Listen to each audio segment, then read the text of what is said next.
We're going to keep pre-race a little bit brief. Welcome to the virtual North Wilkesboro Speedway and the North Wilkesboro 225. It's going to be a very much truncated pre-race, as we've had a time or two prior. Unfortunate, however, Zach, we are about to go racing cars around the racetrack. That is the good thing. And, I honestly don't even know what keybind I just hit to do that. Anyways, we've got cars on track. We're about to go racing. We're going to cut into the sim. We're going to have graphics in a moment. So here you've got the iRacing.com sim, cars on track, proof that we are going racing this evening. We apologize for the technical difficulties, but we are... Oh, look at that. Graphics loading as I was about to apologize for it again. Zach, we're about to go green flag racing. The North Wilkesboro 225 about to be underway. Wait for it. Green flag in the air, graphics on the way.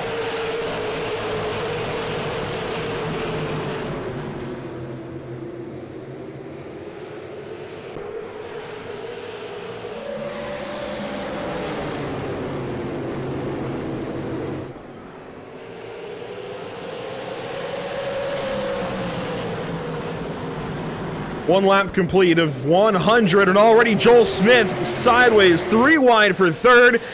Zach, you wouldn't have it any other way. Yeah, they're definitely racing real hard, and I seem to be having a few technical difficulties on my end as well, so I'm having a little trouble seeing all the action here tonight, but they're still ramping up. Rocky Boyd trying to extend his lead a little bit over Joel Smith, because they're still beating him, hanging behind. So lots of great racing right here out the gate. Rocky Boyd with pole for this, the pro late model portion of tonight's event. We've got 2 races on tap, and it's going to be fun kind of going through everything we would do in pre-race during the race. But Blake Thronberg back here, as we've got a couple of cars sliding back. Dylan Calibro, one of them. Blake Thronberg, car 22, falling back now to Grant Brown. Now, you'll notice there's a lot of the heavy hitters of the SARA Super Series that are not in this race, that are not on the ticker. This is the pro late model race. This is the super late model. It's been detuned with weight added to make it, well, we're going to call it the quote pro late model, the almost pro late model. And it slows this car down, makes it a little bit more of a dog to get around the corners, makes it a little bit closer. Anyways, Super Series drivers who have wins have not been allowed to enter this event. So it's kind of changed who is and is not eligible for this race, Zach, meaning we have a very different mix of drivers up front. And this is, of course, to kind of emulate what we would have seen yesterday in North Wilkesboro with the Z-Max Cars Tour, where they were supposed to have 2 races, although granted it was supposed to be 1 race on Tuesday, 1 on Wednesday. Regardless, they were supposed to go racing. Unfortunately, they, of course, battled the rain. Weren't able to get racing. We can do it here on the sim. Yeah, you've got a whole mix of drivers here that you really don't see most of the time running up front. You got Rocky Boyd in the front, Joel Smith. That's because you don't see regular drivers like Ryan Kuhn, Alex McCollum, Harberts, Cole Cavery, everyone. They're not the usual drivers that are you would see that are here tonight. They're not here tonight. I'm getting a little tongue-tied, but I think my point's getting across. These drivers are still mixing it up, only 10 laps into the race. Here we go, side by side. Rocky Boyd, Joel Smith out front. Kyle Eli in the 3rd spot. Smith took a look to the inside, couldn't make anything of it.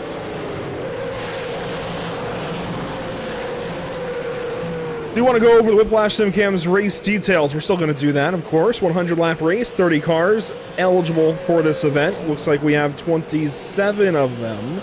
All the way back through Jeremy Briggs. We have 2 green-white checkers available, but this is an open setup race, no change sets, and caution laps will count in this opening race on the evening. 11 laps in, this time by the flag stand. You can look across the ticker and get an idea of who's in this race, including Nim Cross. Yeah, Nim Cross. I've never said that name in a broadcast. Nim Cross, way back in the 24th position right now. But up front, it is all Joel Smith and Rocky Boyd. They fight it out for the race lead, lap 12.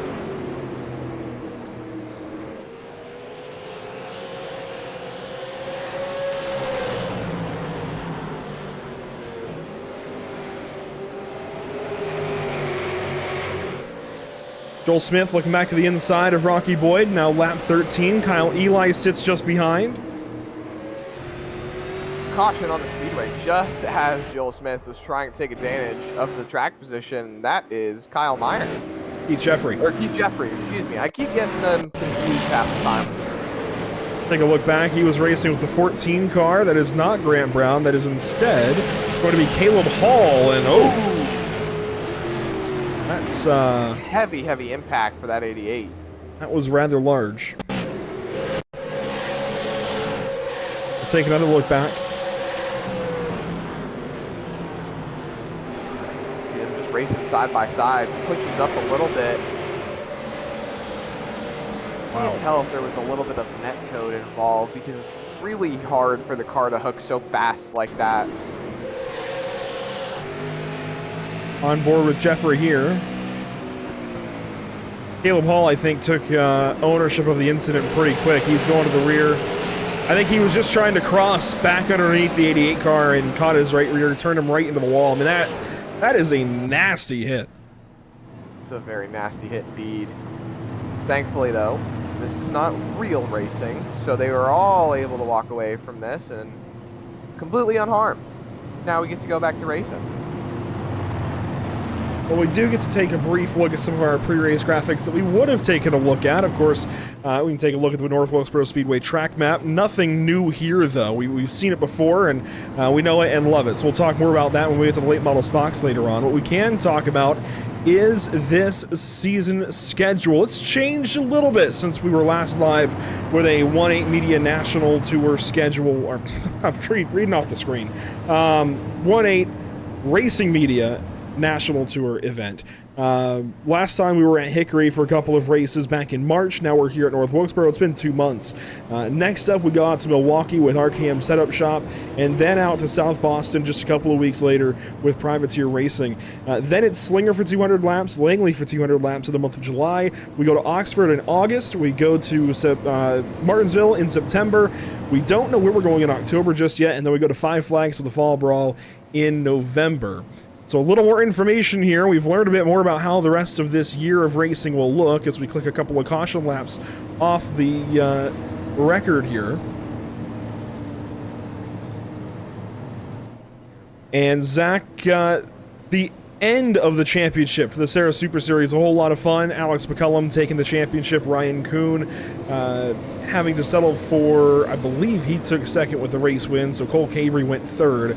Those guys are going to be a big part of our late model stock race. Of course, they lead the standings as well in this series. In fact, we can take a look at it. Alex McCullum on top of the board as far as point standings. Now, this race will not count towards that, of course. Certain drivers are not eligible. This race will not count towards it. The late model stock race will count towards it. You see where everybody sits in points. We'll talk more about that later on. For now, we're working back to the restart zone. Lap 18 of 100. The pace car dives back down to safety. Green flag back in the air for the North Wilkesboro 225. Rocky Boyd leading us back to green, lap 19. Now look at Joel Smith right there on the back bumper. He's trying to find a way to get in line on the bottom. Falls in, double wide behind. Now these drivers are going to race it out, bring it back to the line. Look at them stacking up on each other in the middle of the pack, closer to the end of the top 10. The whole top 10, just a hornet's nest all the way back through Josh Parrish and Kyle Meyer. Justin Laxton there, not so far back. Spencer Dickinson in the top 10. Blake Thronberg, Blake Massengill in the top 10 as well in that 10 car. He works off the top side and just nearly had Kyle Eli clear. Can't get clear of the 21 car yet, though. You know, Andrew, I've said it a few times with a few different tracks, but I'm going to say it again because this track acts very similar to tracks like Hickory. Top line's really good in 1 and 2, bottom's really good in 3 and 4. There's multiple passing opportunities that can be done in multiple sections of the corner. And you see here, Joel Smith is not wasting any more time. He wants to go for this lead again on Rocky Boyd. He's got the nose in front. He's got it. Not going to clear him. He's got the lead, though. Not quite clear, but he led across the stripe there. Joel Smith to the front at North Wilkesboro. Nearly a quarter way into this pro late model race. And again, this is the super late model that's been detuned, much like a pro late model would be in real life. And I know that's still a stretch. Granted, they use the same chassis, different motor. This is the closest we could do in iRacing as now Blake Massengill takes a look at Rocky Boyd. Kyle Eli falling back, Spencer Dickinson moving up. Dickinson, a relatively local boy from Mountain View, North Carolina, not so far away, about an hour's drive.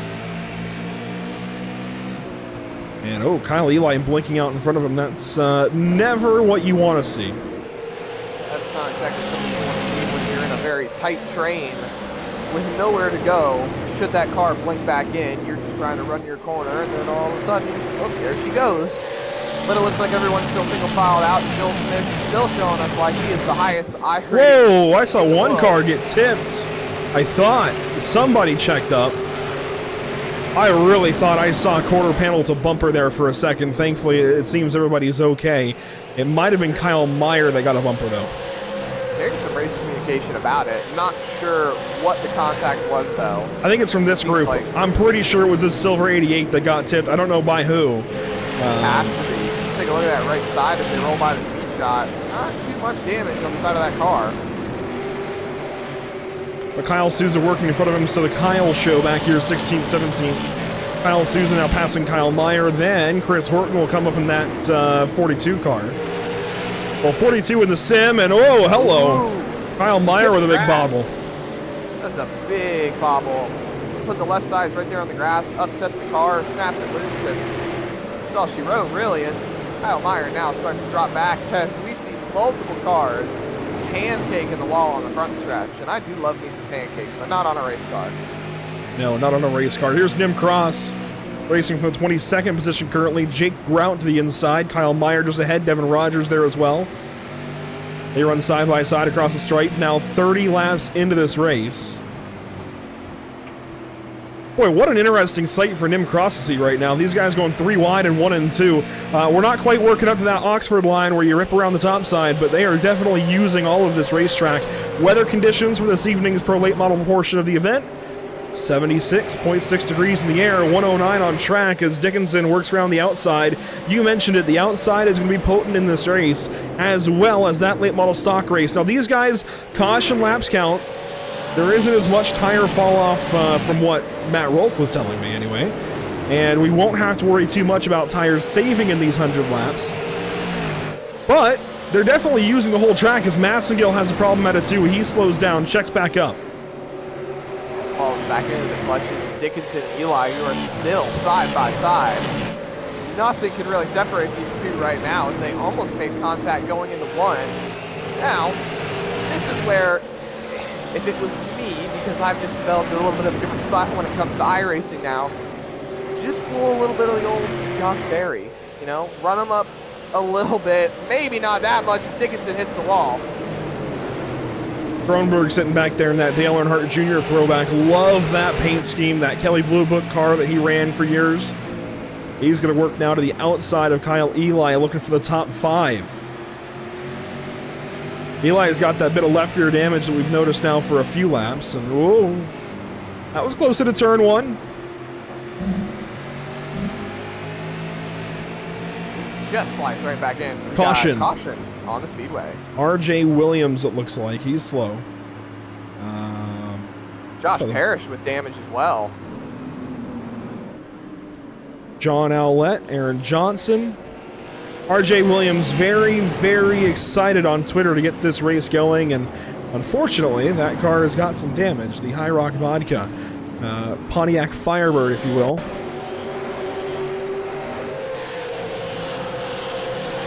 Down the front stretch going into one. Everything seems okay. There's single file. 29 and 78 ahead, and there's contact with Laxton and with Parrish. The 53 and 55 got together and kicked this off. Parrish got away pretty quickly.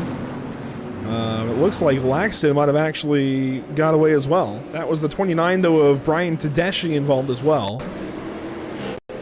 And, oh, it's actually going to be Josh Parrish to Jeremy Ashby. One thing I've never seen on a super late model before, rear end damage. I'm sure that was a joke, right? Yeah, you know, because the rear end never took any damage on it. The old damage model. Now the new damage model, it seems to be a little bit better as we see. Yeah, Josh look at that Parrish stack get up. the tip from behind. Well, Now that we're kind of settling in after all of the opening festivities, do want to give a big shout out to all of the SARA Super Series partners this season. I know we're in the 1-8 Racing Media National Tour, but these partners still do a whole lot for the series, no matter which side of the league you're on. 1-8 Coffee Company and Racing Media, Pedley's Garage Incorporated, Pierce Fleet Service, Race1Wraps.com, RS Center Trucking, SARA Next Gen Templates, SimWrapMarket.com, Susan Media, Studio 10 Wraps, Toxic Media Solutions, Boyd's Automotive, Crow Sim Shots, Davis Chassis Works, DriverTees.com, Fast AF Designs, Hides Pride Leather and Sheepskin, International Short Track Association, Jeff By Jr. Art, Justin Brooks Designs, and Matthews Designs. So far, Zach, we don't have a great sample size, but we know the 24 car is quick. Absolutely. Joel Smith has really put that car out in front. He's led most laps so far over Rocky Boyd. Well, he's really showing us why he has the highest I rating in the world. That man has been on a tear, whether it be in a real car or on iRacing. He's just showing us why he is that good behind the wheel right now. Nearly 11,000 I rating. 17 laps led now, 18 laps led in this race. Caden Tuss Designs on the side of that 24. Gotta give a word, though, as well for Rocky Boyd in this 16 car. He has been fantastic as of late, I'd say. I know he's had a couple of off runs even so, within the last few weeks, but he has really made a lot more noise recently in SARA than ever before, and now leading the opening portion of this race, 21 laps after sitting on pole, still being second nearly halfway through. That's a good start to the event here today. Joel Smith in the restart box, green flag back in the air.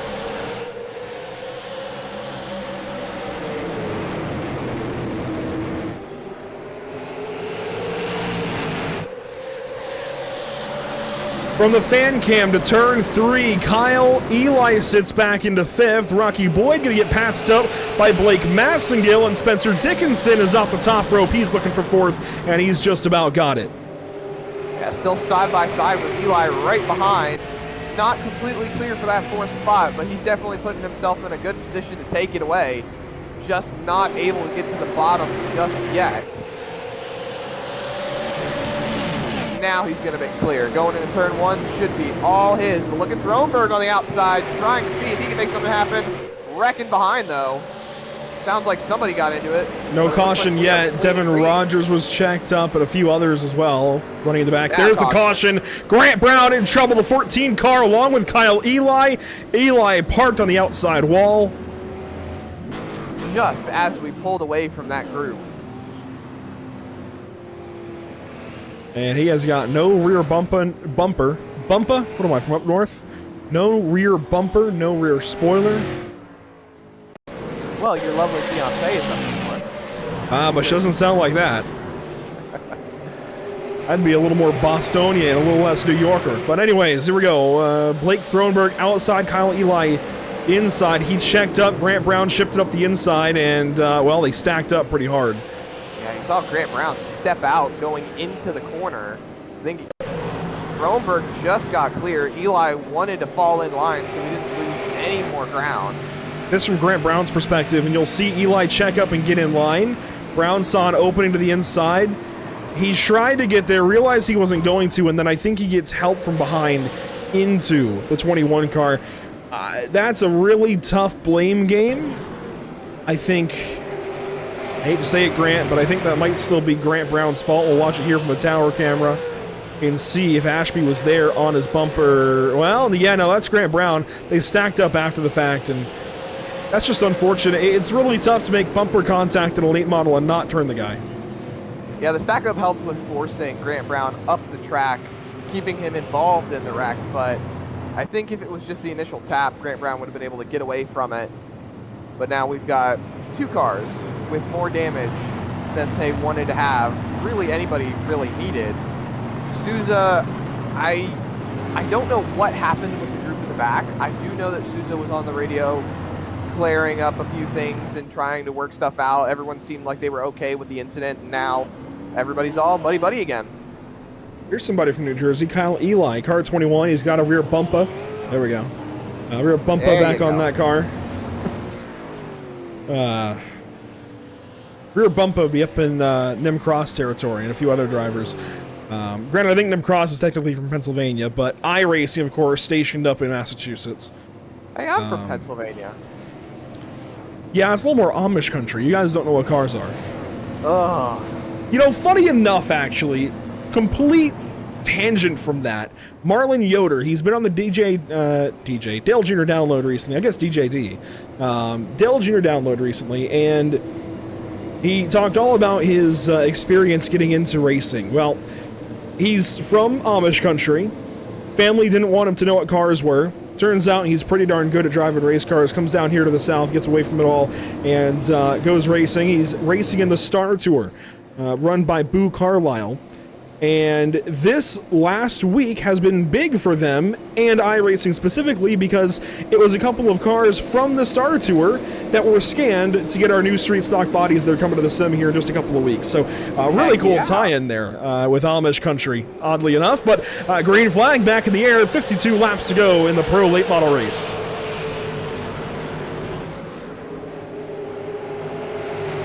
Rocky Boyd inside, Massengill off the top side. The top side gonna win every time, it feels like, unless you're the race winner. Or race leader, rather. Right the race leader can get away on the restart, and yes, more contact. There we go. Massengill, he had a great first lap, Zach, but as soon as they made contact that you shouted out there in turn 3, and then again into turn 1, he had to check back up, and he's fallen back into third. Yeah, it seems like they're single file now. Throneberg on the inside, right behind, trying to get around Spencer Dickinson. Ashby right behind Throneberg. And there was, I think, a little bit of contact went back there with Laxton in the wall. Laxton, funny enough, is up to 6th. Remember, he was just back there outside the top 10, made contact with another driver. He was in that crash by Parrish. Yeah, you saw Grout tap the wall back there. Now Steele Langford moving by him. Laxton to the inside of Throneberg. They're really heating it up inside the top 10. Trying to make moves. Is Grout the wall again. Brian Tedeschi making contact. Oh my goodness. So Grout will fall back to 10th, and here comes Dylan Calabro to try and take advantage of it. Just ahead, you see Langford to the inside of Ashby, who was turned around recently by Josh Parrish.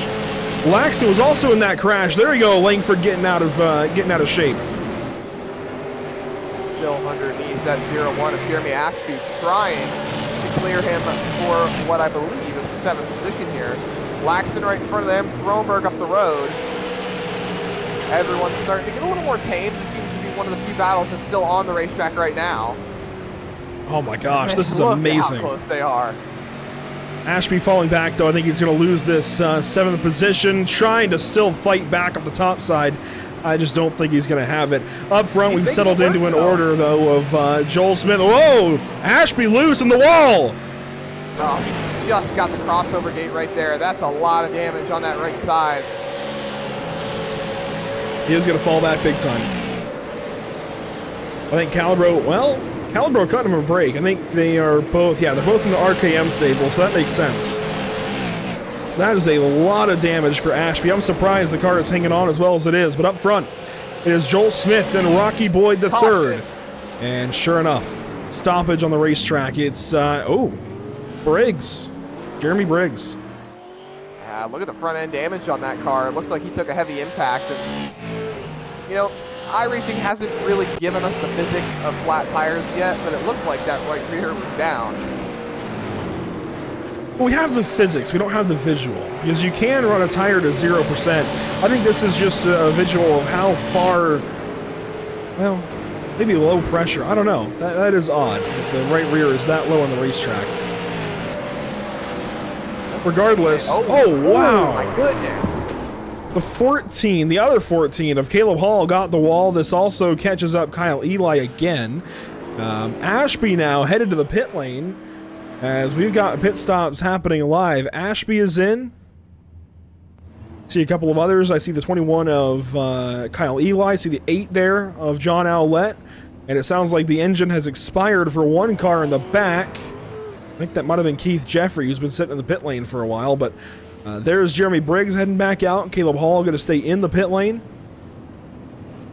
And apparently Aaron Johnson is out of the race. I actually didn't know he had gone 5 laps down already. Yeah, he dropped out in that last little green flag run.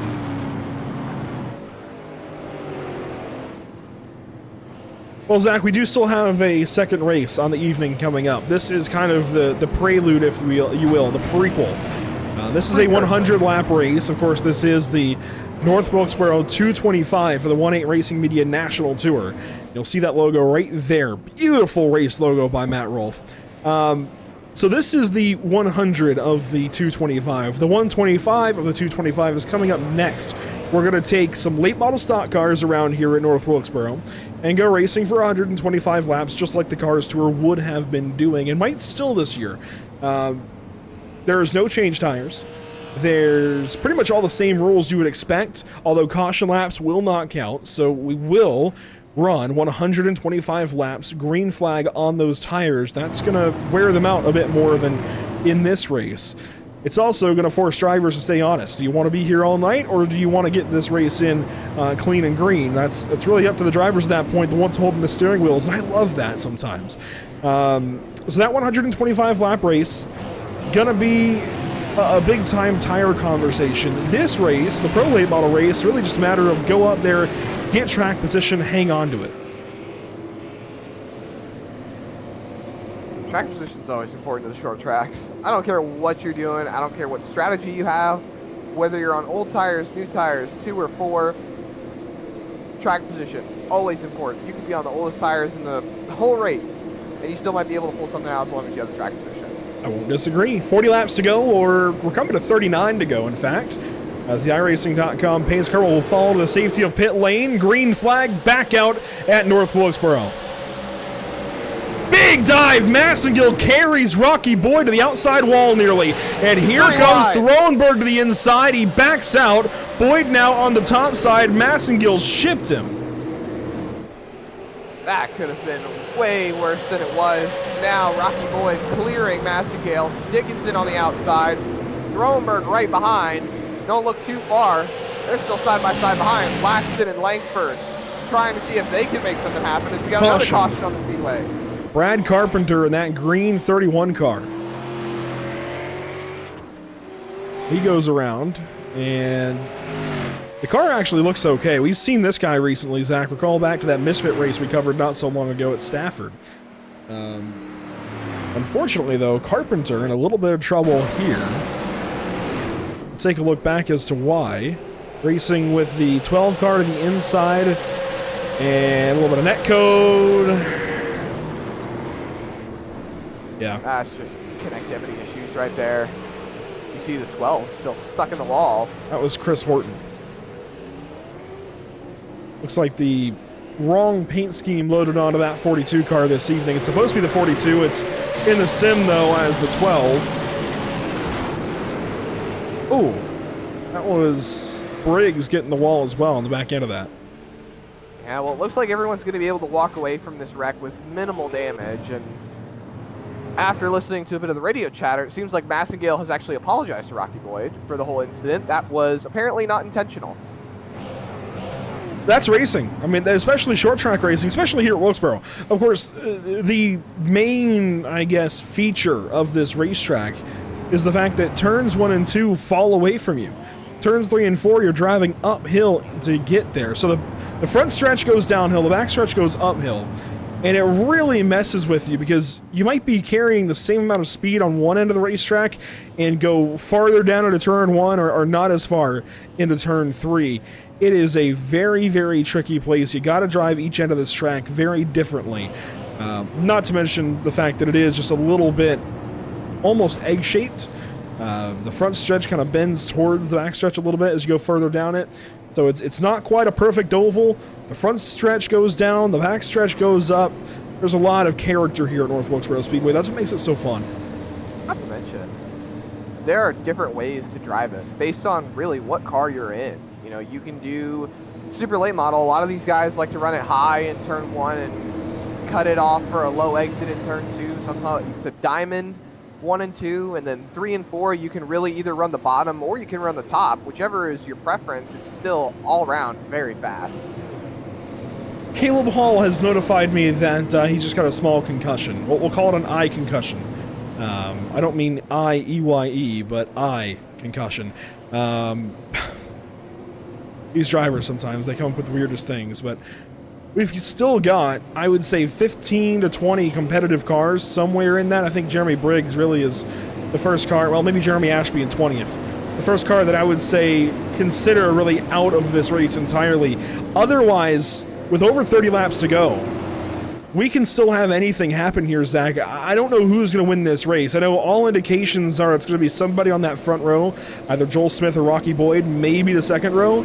But we could still wad these front guys up and reset this race. It ain't over until the checkered flag drops. That's all I'm going to say. Green flag back out at North Wilkesboro, 32 to go. Joel Smith, race leader. Blake Massagill trying to get something on Rocky Boyd for, what, the third restart in a row? Seems like it. Boyd has been super quick so far. Look at how much he pitches Massagill coming off of turn number 4. Clears him going into 1. Boyd's still hanging on. And one thing I have noticed with Rocky Boyd, he needs to time these restarts a little bit better to stay up. Whoa, Massagill hard to the wall. There we go. We're going to wad him up in turn 3. Laxton and Moore wadding into the corner. Laxton, Dickinson. I see Josh Parrish. I see Nim Cross. What was that you said about Ashby being out of this one realistically? Right. Haha. Well, let's get a look back at this. Blake Massagill. I hate to say it. He drove straight in the fence. Well, no need to say it because it looks like he has taken responsibility for the caution here tonight. Boom. Runs it high, pancakes it. Dickinson hits him. He spins into the pack. Looks like Parrish made contact with other cars in front of him. Calabro, Laxton. Piled in. I'm going to look back at it from Dickinson's perspective in the car. This should be fun. He had Massagill suddenly on his windshield. It's hard, really, for Dickinson to want to go around. You've got Thronberg just there on the inside, so if he cuts low, he spins off of Thronberg, he stays high, runs into Massagill, and, well, I mean, that's where we're at right now, so. So eloquently put. Nim Cross gets involved in this one as well. We'll take a look at his onboard. This is the lap prior. And, oh, Jake Grout headed to the pit lane. I know he was a big car involved in that.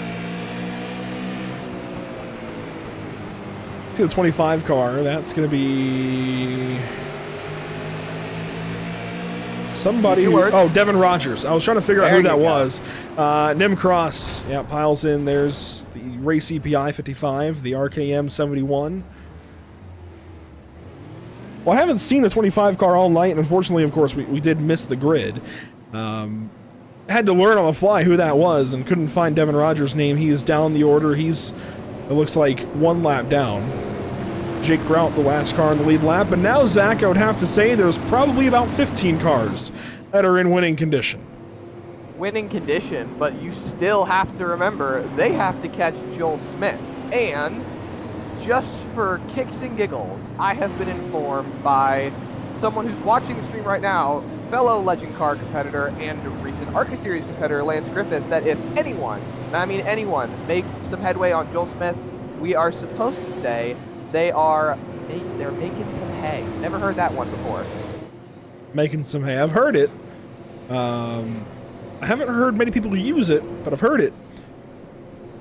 We'll see. Joel has been very, very strong. He's strong in any car he gets in on the short track world, at least. I haven't personally seen much of his big track racing on the sim, but I guarantee if he got in some full-bodied race cars, he would tear some stuff up in a good way. In a good way, I promise. In a good way, not the expensive way. The payout, the pay window kind of day. Thank you for the clarification, though. Yeah, no, he would definitely do some good things in a full-bodied car. He's just got to get there at this point. Joel Smith, though, going to lead us back to the green. 25 laps to go. Rocky Boyd, he's been great as well. Blake Thronberg, Steele Langford, they stack up on the restart. That was almost a crash coming to the green. Luckily, we're still clean and green as Rocky Boyd has finally figured the restarts out. He's side by side with Joel Smith down the backstretch. Is he making some hay? I think he's making some hay. He's trying to make some hay. Still on the outside of that 24 car. They race back to the stripe. Boyd is there. Give it to Smith at the line, though, to lead the lap. But it looks like Rocky Boyd's going to have the nose going into one. Joel Smith pinches him right to the wall. Throberg now side by side with Steele Langford right behind. We said we wouldn't have to worry much about tires. What if Rocky saved his tires and is coming back here towards the back end of this race as they work side by side for third as well? You see Langford on the outside of Throberg, but this is just too good to leave. The Boyd's Automotive 16 putting pressure on the Race EPI 24. Ooh, so close out of the corner. Smith has that lap by about 1,000th of a second. Going into one, Boyd had the nose, but they're still side by side. Langford trying to clear Throberg behind, which would set them up to get caught, and the caution is out on the speedway once again. Yellow flies. It's going to be Dylan Calabro, Chris Horton, and others. Oh, Chris Horton backwards. Car stopped on the backstretch, but it'll get all clear by the time the pace car reaches, so the leaders should be good, as Chris Horton does a little donut in the grass. That was impressive to not over-rotate it. Well, here you go. Some of these guys like the dirt track too. The misnumbered 42 car. Racing with Nim Cross right behind. You see Josh Parrish ahead. And what happens between these guys? Cross there in the left rear. I think Horton might have come down. That involves Calabro, who goes up on two wheels with help from Grout. And that's a crash, ladies and gentlemen. That's how it happens. I wonder how things would look if Horton goes to protest that incident. Oh, boy. Well, have several cars into the pit lane, one of them being the 71 at Calabro, one of them being Grout. Horton works down the pit lane, I think, trying to assess his damage. You see the 6 car of Dickinson there as well. He's 9 down. Did not think Dickinson would actually still be on the racetrack after... Well, he wasn't. I think he just headed back out there after repairs.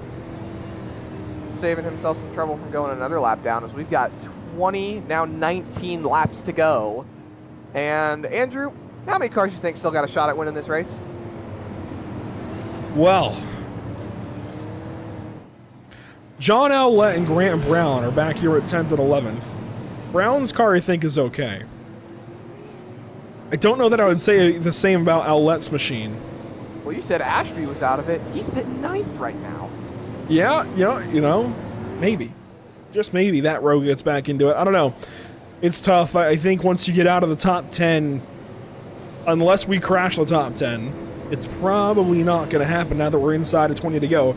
But also, that's absolutely not a steadfast rule. We're clicking another lap off of the total here under yellow.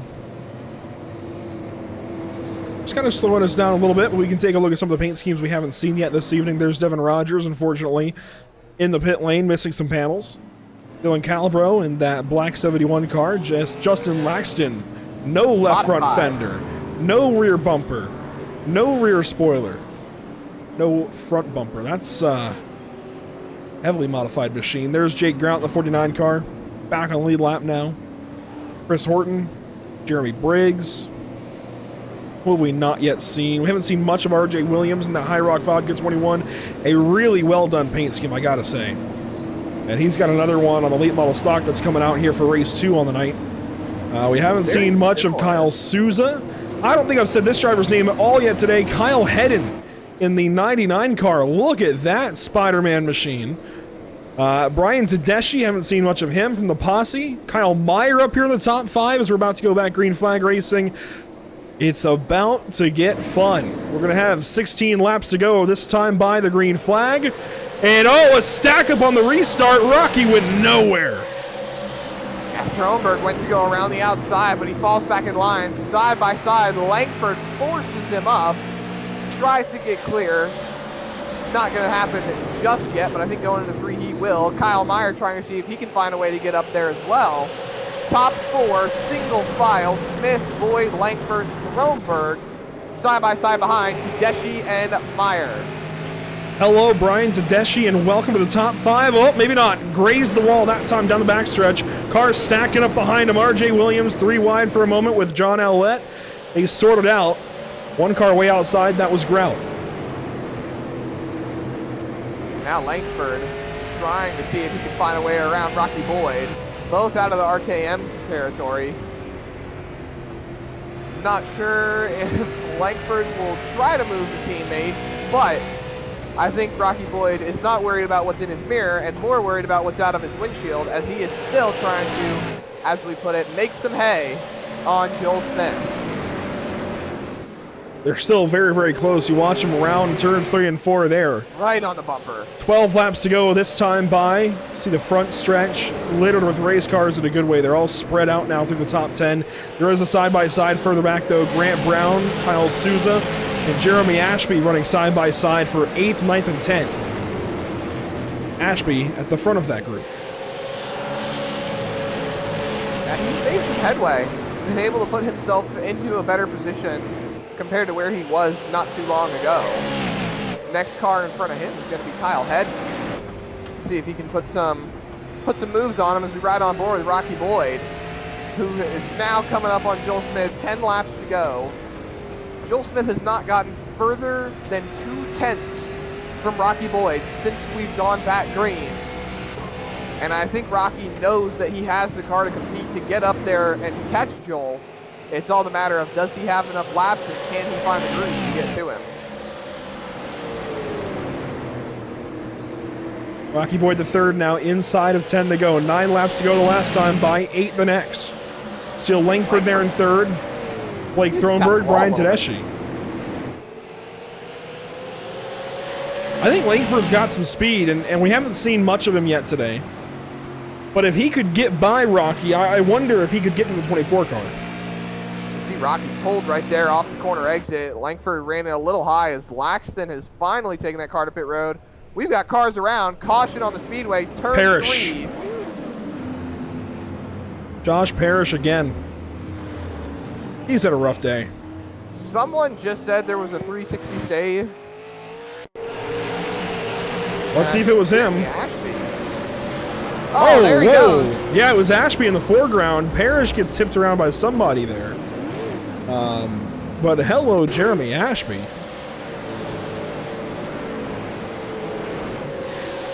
He's racing with Grant Brown. This is just inside the top 10. He seemed real Ashby happy about it catches the wall, goes for a slide, a spin, and wow. Keeps it going. That was pretty cool. And he's still ninth.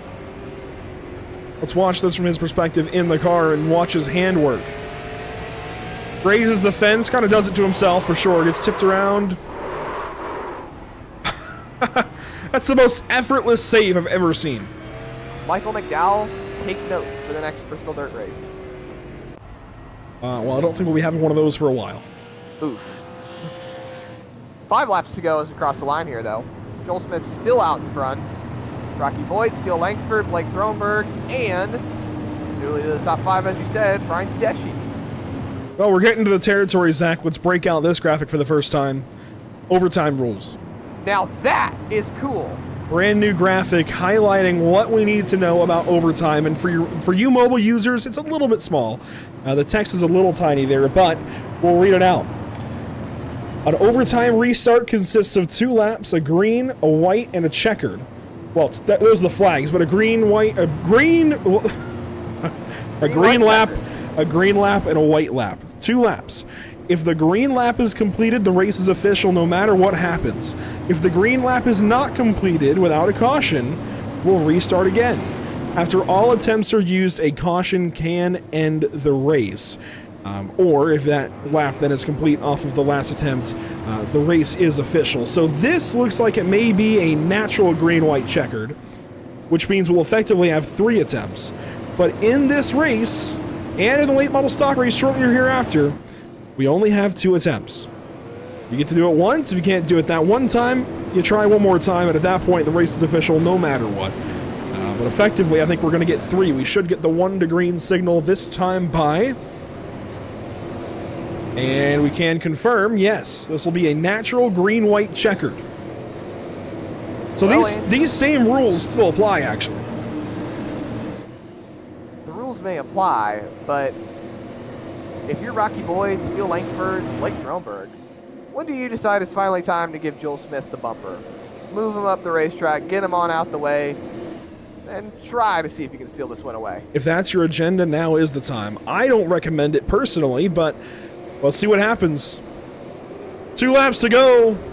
Pace car down to the inside. Green flag. Big restart out of Joel Smith. Trying to win the Pro Late Model edition of the North Wilkesboro 225. 2 laps to go. Langford side by side with Boyd. That's exactly what Joel Smith wants to see, but that's not what Rocky Boyd wants to see. Still side by side going into 3. Andrew, I think we got ourselves a winner coming home. White flag right there, brought to you by Whiplash SimCams. Just one more time around for car 24, and Joel Smith will have the opening win on the day. He's legging out a lead over Rocky Boyd. They're crashing in the back, but to the start-finish line, welcome home race winner, it's Joel Smith. Crashes in the background as they hit the start-finish line. A dominating performance by Joel Smith. That's a big day for this guy. Well, didn't expect the number and the name to be so far apart, but he's got a real short name, does Joel Smith, but he takes the win this evening. And we'll park it right there on the front stretch. Do we get some burnouts? Come on, Joel. Make some hay on the racetrack. Well, regardless, Joel Smith, a flawless effort just about in this one. The only flaw that you could argue is that he didn't start from pole. Take a look here. 78 laps led. Once he took the lead, he did not look back. He most certainly did not. Joel Smith pulling out, like I said, an absolutely dominating performance over Rocky Boyd and Blake Thronberg. Or excuse me, Steele Langford. Steele Langford finished 3rd. Well, no, Thronberg was back there too, so you're not terribly wrong. But let's take a look back and we'll go over our race results here in a moment. Of course, taking the win, Joel Smith in car 24, but it wasn't without effort from Rocky Boyd III trying to get that win away. Just couldn't quite do it when it came down to it. Steele Langford there on the 3rd spot. 4th, Blake Thronberg. 5th, 6th, so on through your top 10. Highlights definitely have to be Tedeschi, Meyer, Brown hanging on there. Souza and Massengill hanging out in the top 10. I mean, it could have been much worse days for those guys. Keep going. Carpenter, 11th. He definitely, I think, deserves a shout out, as well as Williams and all the incidents Grout saw and Parrish. They finished 14th, 15th. And then you get down to guys who just did not have good days at all, Zach, including Nim Cross there in 20th. How about Jeremy Ashby, 21st? And all these guys just out of the race early. Yeah, Jeremy Ashby, I thought he was going to be able to keep going after that 360 spin and save, but it looks like he wasn't able to get it to work out for him. And just unfortunate for a lot of these guys that had real fast race cars and did not end their day where they wanted it to be. Well, let's grab driver 24, Joel Smith, who made some hay on the racetrack. Joel, you go to victory lane this evening in the Pro Late Model portion of tonight's festivities. That's got to feel pretty good. Once you took the lead, you didn't look back. So how did you get that lead? Yeah, mainly, like, I started out a little bit tighter, I feel like, than everybody else, so I had a little more drive than everybody, so able to get around Rocky at the beginning there and just kind of set sail after that. And what did this car feel like? Because we say Pro Late Model, but it's a Super that's been detuned and has a whole lot more weight in it. So, like, honestly, it felt like it was obviously a lot slower because, I mean, it was detuned. It had less throttle control, and honestly, like, it felt like it was on the nose a lot more. So, like, I would go into 3 sometimes, and it would just hit the splitter, and I would just get tight. So, it was definitely different than the original Super. Well, hey, it made it different at the very least, so I guess we can call it something different. How about those late model stock race? How do you feel about it? I feel pretty good. Did a couple race runs today. I feel really good about my stuff. Hopefully, looking forward to that race, and hopefully we can do the same that we did in this. Well, we'll see car 24 again here in just a few. Best of luck. Thank you, sir. Appreciate it. Joel Smith with the race win to kick off the first half of the North Wilkesboro 225. Now let's grab second place finisher Rocky Boyd III. Rocky, a solid start, a solid qualifying effort, but you couldn't quite close it out. What happened there? Yeah, we just fired off a little too loose, and I couldn't hold on to it. Joel got by me, and just couldn't pass him after that. We were pretty even, so just missed it just a hair at the beginning. We got a late model stock race coming up. Same place, of course. 125 laps, a little different. How do you feel about it? I feel all right. I think we'll be a little bit better there, hopefully. But there's also going to be a lot better guys in that race, like Kuhn and McCollum. So I don't really know how we'll play out, but I hope we have close to the speed we had in this for sure, because I felt like we brought a pretty good car overall. And of course, this was a bit of an experiment with this quote pro late model. How do you feel about it? I liked it. I think it got rid of a lot of the issues with this car that I've had this year. I mean, you guys have been broadcasting the Super Series. Y'all know my struggles, so it made the car drivable for me, and I was able to. I think I showed that I was a little bit more competitive than normal. Absolutely. 22 laps led for Rocky Boy III. Congratulations on still a really solid finish. We'll see you in a bit. Yes, sir. Thank you. Third place, it's going to be Steele Langford doubling up his position in his car number. Steele, third place. Really solid day considering you moved up from 23rd. How in the world did you do that? Well, the driver choked turn 3 and 4 in the qualifying. I overdrove 3, got loose up the track, and came off of 4 about sideways. So that was when we started back there. And then, man, I felt like I had a super fast car. I mean, it was so fun. I was just passing cars left and right, it felt like, and ran out of tire and ran out of laps, but I ran out of tire getting up there, but man, it was fun. Clearly, you guys do have some speed over RKM, at least in this, quote, pro late model. How about the late model stock, though? Another race coming up, 125 laps. How do you feel about it? I feel pretty good. Hopefully the driver can qualify for the next one and not do what I did in this one. But I think we'll have another fast car again. There's gonna be a lot of good guys in there, and I'm ready to get at it. Might be sending some cars home here in the late model stock race. Steele Langford, hopefully you make it. Hopefully we'll talk to you again later. Yep, thank you. Might be sending some cars home, Zach, here in just a few when we go late model stock racing. How do you wrap up this first race in the day, though? Exhilarating. Not a lot of lead changes, but definitely a lot of racing going on throughout the midfield, and really showing us that these guys are here to play and here to have some fun. But I'm eager to see how this late model stock car race goes, and I really enjoy the experiment that they tried to do here with seeing how they could turn these super late models into pro late models of sorts. And I loved it. Hopefully, I think iRacing should pick up on it a little bit and maybe even give us an official pro late model.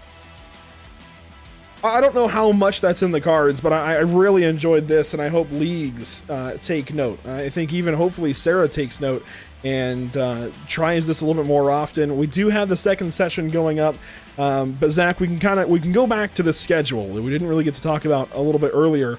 A lot of different things to look at here. What catches your eye first? I think the big thing that catches my eye has got to be Milwaukee Mile. That's one of the biggest tracks on this schedule. I think it is the biggest track on the schedule. It's a mile in length. Everything else is either half a mile or shorter. So to take these cars and throw them onto Milwaukee has got to be one of the coolest things that I've seen. And just to go from there right to South Boston to Slinger being the smallest track on the schedule, there's a lot of great races that stand out here, and it's very stretched out over a big period of time throughout the whole year, but still, just amazing races that I think are coming up.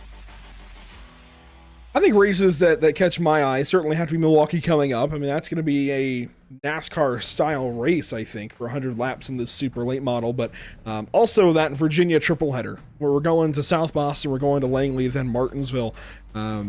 Those are 3 really important racetracks in late model stock racing. Those should all be late model stock events. And Martinsville is very near and dear to my heart now. I've had some really cool breaks and really cool opportunities to go and broadcast that event as a camera operator. And some big highlights have come from that have been from my camera. So that event has just become very special to me. So Martinsville is one that I'm looking forward to, replicating that Valley Star 300 type event, and hopefully we get to do the full heat race format and they get 300 laps instead of just the 200 in the feature. Should be a lot of fun. I really am looking forward to that Martinsville race in particular here.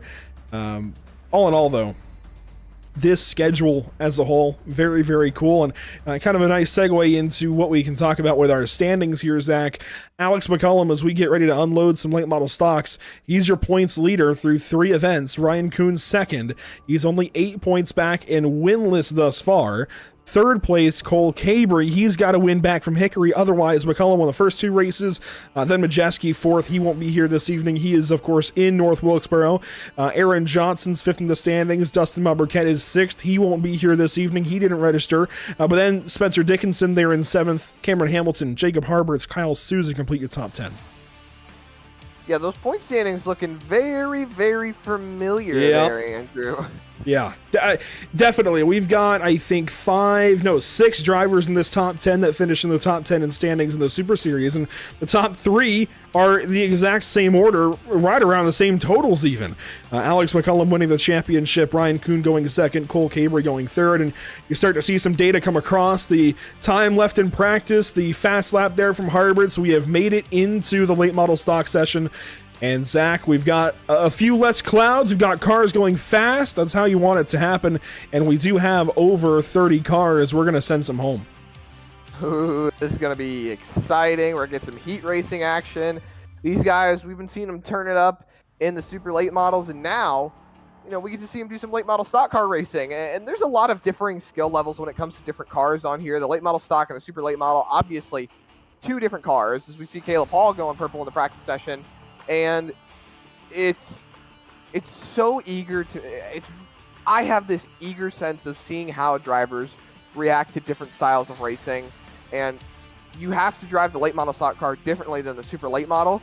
So to see how most of these drivers react to coming into a new style of racing, whether it be still on the short tracks, it's still going to be crazy to see, even though Alex McCullum still obviously in the lead right now. And Whiplash SimCam's race details, it's really just about the same as it has been. Not too much different from what we've been expecting with these guys. It's 125 laps, 30 cars will make the feature. Open setup, no change set to tires, 2 green-white checkers available. Caution laps will not count, though. That's the big detour from what we've seen from at least on Pit Stop TV. We haven't seen that very much. So again, that's going to force these drivers to keep themselves honest. Got to keep the race green if you want it to keep moving. If you don't, I suppose you can have a few more cautions. But I love that. It keeps drivers honest about their driving, and we're going to see that, I think, be a very big talking point over the course of 125 green flag laps. You see lap times rolling in. Zach, before we actually get into the sim and into looking at cars, I want to talk about what we have upcoming, though, because look at this screen. This is a lot different from what it was going to look like. We were going to have just Charlotte, Gateway, and then I think Milwaukee even was going to be the next race. We've added a couple here. We're going to Indianapolis Motor Speedway with a yet-to-be-announced Indianapolis 500 style event. So that's one to certainly catch here on Pit Stop TV, getting back to our ways of having an Indy 500 on the channel. That'll be Saturday, May 25th. And then we go racing on Monday, May 27th with the Icon Cup Series in their next points paying event when we go to Charlotte. And then we go to Charlotte again, but with Xfinity cars. And I know that's a Cup car on your screen, but NASCAR Xfinity Series cars for the Regal Promotions Victory Fuel 125. So a lot of racing coming up at the back end of May. Just a few days there. And we'll have 3 broadcasts in those 4, actually. So a busy Memorial Day weekend full of racing for us here at Pit Stop. And I do love that you used a Tony Stewart throwback on the IndyCar, because that same paint scheme, that same car, is currently sitting up on my shelf in my kitchen on display. So, love to see the throwback there to Tony Stewart. And it's great that we are finally able to cover IndyCars on the iRacing sim again. We had a brief time where we weren't able to. Now they're back. Now they're in full swing, and we can really enjoy the glorious sounds of IndyCars going around Indianapolis Motor Speedway. It sounds like drivers have been notified that you can come up and get a pre-race interview with us. You've got to join the waiting room if you want that. We can get 1 or 2 in here. Don't know exactly how many, but we can go ahead and do so. In the meantime, let's get into the session properly and take a look at cars on the racetrack. First up, well, Ryan Kuhn is fastest in this practice session, but if we take a look around, How about Cameron Hamilton in this number 10 car? We didn't see him in the pro race. Second place in practice so far. How about Jacob Harberts, though, in from third? And we have not seen much late model stock racing in a while. Look at the rake in these cars. The rear ends are up. We can see, it looks like a dirt late model. You can see straight in the left rear. Yeah, these guys are definitely running a little bit of a different kind of a setup compared to the super late models, or pro late models, if you will. And we're seeing a lot more of close racing than we saw compared to the pro late model race, where these guys are, well, to put it bluntly, I believe the top 15 drivers are within a tenth of a second of each other. Just about. Top 14, yeah. Now top 15, and it's getting closer and closer and closer. So you're not wrong there, Zach. Well, we do have a driver willing to talk to us, and it's going to be Caleb Hall, who is very fast so far in this practice session. In fact, he's on track, and he just went fastest. What a time to come talk to you, Caleb. P1 now on the practice charts. How's that feel? That was good. I mean, we got a lot of heavy hitters in there, and it feels really good. I mean, the track keeps cooling down, so, I mean, you got to take it with a grain of salt, but that's a real good lap. Nearly an 18 flat, and we don't even have the repave yet, so clearly getting moving around here at Wilkesboro. How'd that pro late model race go for you? That car is absolutely terrible. I mean, you're scraping the ground the whole time. I couldn't do it. I don't know. I was binding up in the center real bad, so I had no roll. So I was out there just putting around. I don't know. It was fun though. They tore up a lot of cars. Hopefully we tear up a few less in this race. 125 laps. How do you feel about it personally? I mean, ignoring the fact that you just went P1 in practice, how do you feel you might do? It's all going to come down to qualifying. Passing these things are extremely hard because we're all so close. I mean, a 10th off of me right now would put you, I mean, like, I can't count that like quickly, but that's about 20th. So that's absolutely insane. It's going to be all about track position, keeping the right front and right rear on it, not being too tight, not being too loose, and if the cautions go the way they should, these things fire off extremely faster than what they originally do, and also naturally they have more grip. So just making sure that you have your car dialed in for a few yellows, because I don't see us going 125 for green. That's just wishful thinking, but it can't be too wishful. Caution laps will not count, so you'll get 125 green somehow or some way, as now Jake Grunt goes out. How much do we have to pay you to get a 14 car put on the side of that, or 14 decal put on the side of the 21? Well, I can go to my trading paints now. I actually forgot to do that. I'm glad you said that. I have the same paint, different number. Currently on trading paints right now, changing that, so that's actually embarrassing. That's okay. That's okay. It happens a lot more than you think. Caleb, good to talk to you. Hopefully that eye concussion wears off, and hopefully you can make some noise here. All right, thank you. The paint's fixed now. We'll refresh trading paints and get that done. Caleb Hall, ready to go racing in the late model stock portion of this event, Zach. And it's good to talk with a driver pre-race. We don't usually get to do that, so that's a little bit different. Yeah, I definitely always love to talk to drivers while they're kind of getting in that headspace, getting in the zone, ready for this race. And we see Ryan Kuhn now has topped the timing sheets, and everything's just swapping all around now. He was not wrong. Caleb Hall said the track was cooling down, and it absolutely is. Everyone just keeps getting faster. Yeah, weather conditions now, you see 75 degrees in the air. It's cooling down a little bit. Track temp 92 degrees. Caleb actually going to head back on the racetrack, so while his paint reloads, let's ride on board with driver 14. Joel Smith goes P2. Let's see what Hall can do.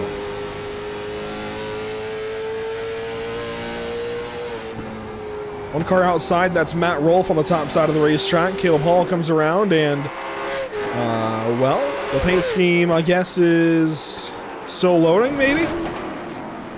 He's P1. Goes faster. Oh, my goodness. Oh, man. Josh Parrish now, top of the board, car 55. Here's a look at Caleb Hall. Let's go over to Josh Parrish. Yeah, you see him going faster. Jake Grout, Steele Langford. We were just talking with him. He takes a little bit of damage in this practice. Grant Brown in the 14 car. Oh, man. These guys and their paint schemes.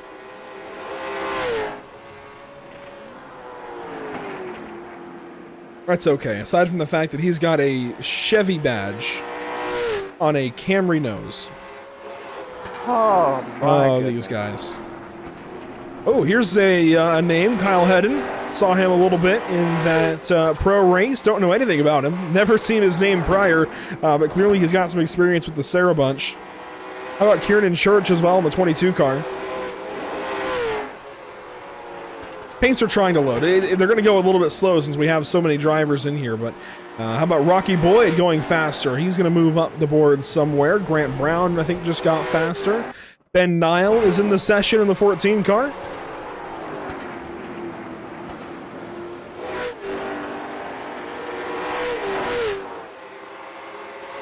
Do you have any expectations for this race, Zach?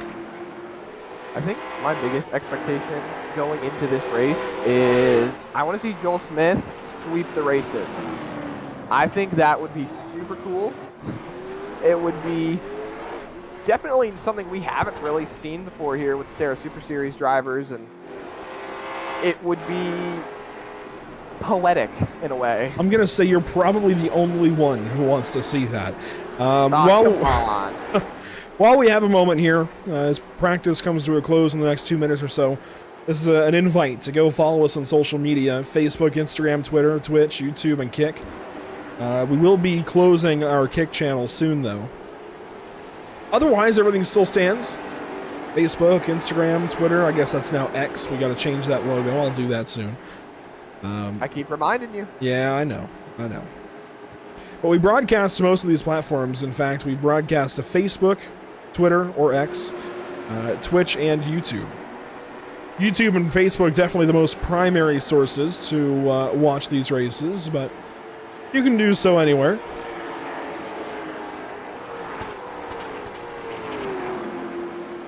Trading Paints may not cooperate with us. Oh, here we go. Yeah, we're making headway. All right, we're getting some paints loaded back in. There's the 1-8 Racing Media, number 24. Gotta love that paint scheme. I've always been a big fan of linear designs on paint schemes. Not really super into the flames and whatnot anymore. I feel like that's says the kind Jeff of a thing of the Gordon past. fan. I know, but they're more for him. I think Jeff Gordon really nailed it with those schemes, and they're kind of the wayside. There's a little combination of Landon Huffman's schemes there on the 21 of RJ Williams.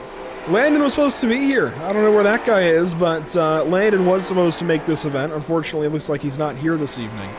We do have RJ Williams sporting the Huffman Racing Radio number 21. That is a good-looking paint scheme. I love that. That High Rock paint scheme is definitely really, really great. And honestly, Andrew, I'm a big fan of Huffman's newer, darker version of the scheme with the dark blue accent instead of the white.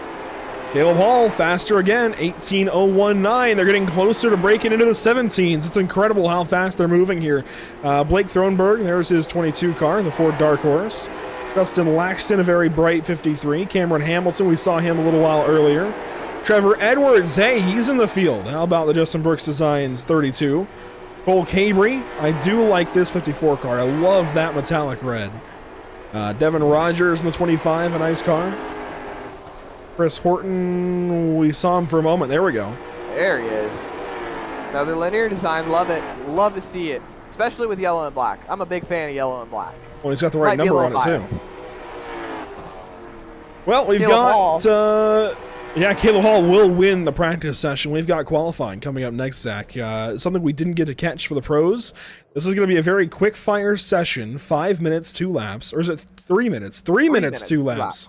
So as they did it in the previous session, we unfortunately didn't get to catch it as Andrew said, but it's a 3-minute quick hit session. You've got 2 laps as normally. 26 will make the feature. 3 will make it in from the heat. That is 20 laps. And then we have 1 consolation race, where the winner of the Consi will make it in, is we've got cars on track right now. And I'm looking at him right now.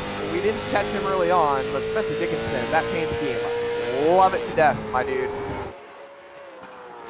He is him. Well, Jeremy Briggs on board car 48. See what he can do. First lap going to be somewhere in the 18s, an 18.49. Not quite where he wants to be, but he's first onto the board. Sternberg takes him right back down. Langford now with a 35. Kyle Hedden in the 99 car going to go on the board. He goes third so far. Time's rolling in. There's Nim Cross in the 07. Grant Brown just went third fastest overall as well. Josh Oswald, the 17. Let's start to sort through and find some of our bigger drivers That's here. a nice nose there. Camaro nose. I think he missed the grill, but hey, it looks nice. Let's start to sort through and find some of our faster drivers that we know are going to be big. Here we go. Alex McCollum rolling onto the racetrack. Didn't see much of him in practice, but the Reckless Society #1. We know he's going to be quick as Chris Horton sets the mark so far, an 18.35 that McCullum's got to beat for pole. Josh Parrish went second fastest, now third after Horton topped the lap that Langford set. Joel Smith top of the board. Caleb Hall rolling those times in. Here we go. First lap from McCullum, though. We know how fast he's going to be. He's your points leader. That's why we're watching him here. He's setting up for lap 2, goes wide in 3 and 4, gets this run off the hill. We use everything down to turn 1. First lap of 19.09. There is Ryan Kuhn. That is setting the bar.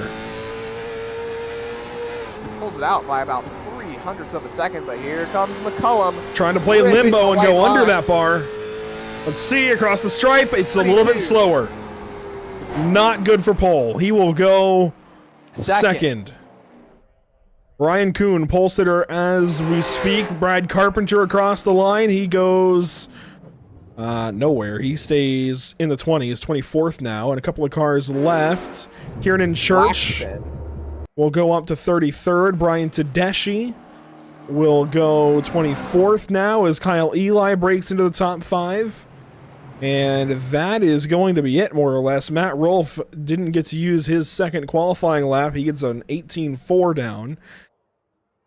And that's going to be qualifying. So you mentioned we have some heats. It's a 20 lap consi, right? It should be. It's a 20 lap heat, and then we have a 3 lap consi. Yes. Okay. Yes. Matt explained this to me earlier. We're locking in a handful of drivers, and I'd have to go back and double check. I believe 26 are locked in, and this is the remainder.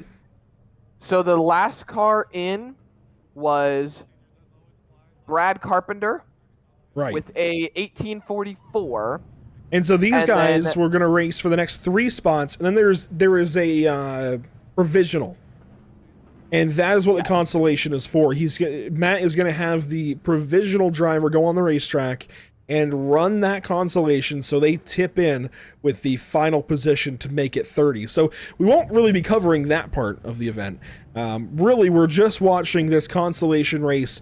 3 drivers will make it in through 20 laps of racing, and that will help set the back end of the field. I don't know who out of this would take the provisional, but you know who is so shocking to me that he's in this conversation, Zach? I think I know exactly who you're going to say, and I Rocky believe Boyd. That's Rocky Boyd the third. Wow. A 18.49, putting him just about 0.05 of a second off of transferring in. Well, let's run through our CC's business starting grid then, shall we? On pole for our consolation race, Ben Nat'l, car 14. We've not seen him on Pit Stop TV before, but I know he's a longtime member here of the series. Kyle Hedden will roll off from second spot, starting from the 3rd position. How about John Owlett in car number 8? We've seen him a lot in the Super Series. Devin Rogers rolls off from 4th. Then you'll find the car to the inside of Rocky Boyd. Jeremy Briggs, we saw him in a lot of incidents there in the pro race. Rocky Boyd will roll off from 6th. He just went 2nd in the pro race, and he's got to go through, 3 cars to even get into a transfer? He does. Yeah, then it's Nim Cross in 7th, Kieran Church in 8th, and at the very back of the field, that car that you like so much, it went last in qualifying. It's Josh Oswald.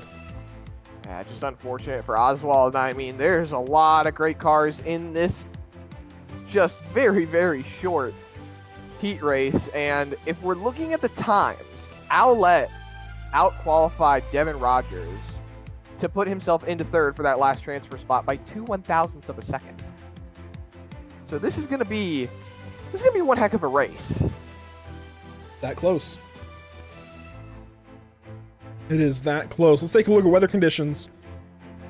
76 in the air, 104 on track. That's come down a little bit from qualifying. If you recall, I circled the 110 at the top of the screen, so it's a little bit cooler than qualifying, but still pretty toasty for these guys out in virtual North Carolina. And you know, it's funny, today was the one sunny day on this side of the state that we've gotten all week, and it's about to be rainy the next handful of days as NASCAR is there. Don't but remind me. yeah, it's going to be an interesting weekend, but here we go. Consolation on the way to set 3 more cars into the field. Green flag is out. Ben Nat'l, Kyle heading down into turn 1. John Owlette, Devin Rogers right behind.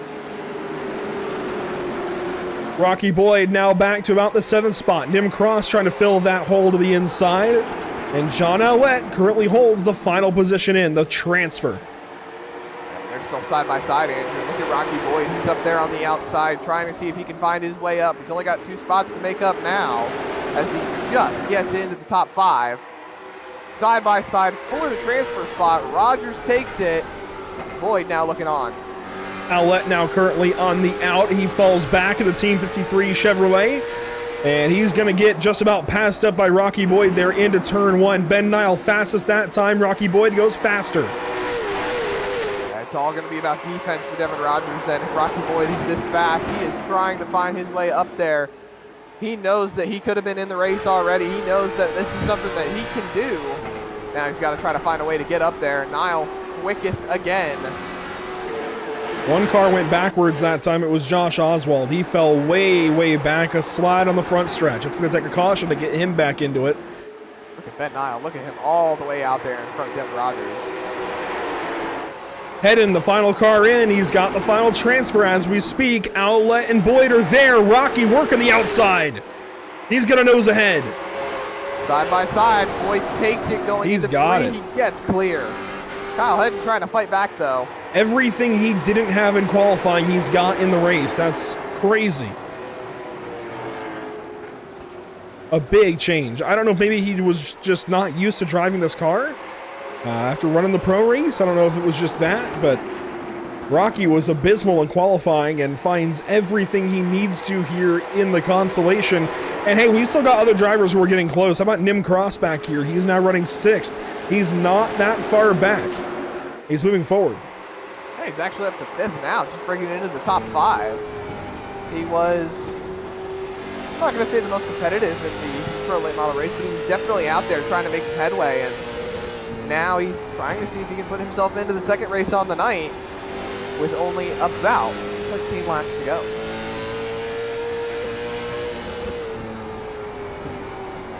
We've mentioned a couple times in this race, Ben Nat'l out and away to the race lead. Here's a look at his 14 car. Oh, so fast in this consolation, but you know, even if he excuse me, even if he wins it, where is he going to line up, Zach? 27th. Still in the back, but hey, a win's a win, even if it's a heat race win. That's right. Rocky Boyd still hanging on to that 3rd and final transfer spot, but Kyle Hedden, he's closed in. He's only 2/10 behind Rocky Boyd, and they're going a little bit backwards compared to Devin Rogers and Ben Nat'l. That's okay, though. Rocky can chill right now. He can relax a little bit.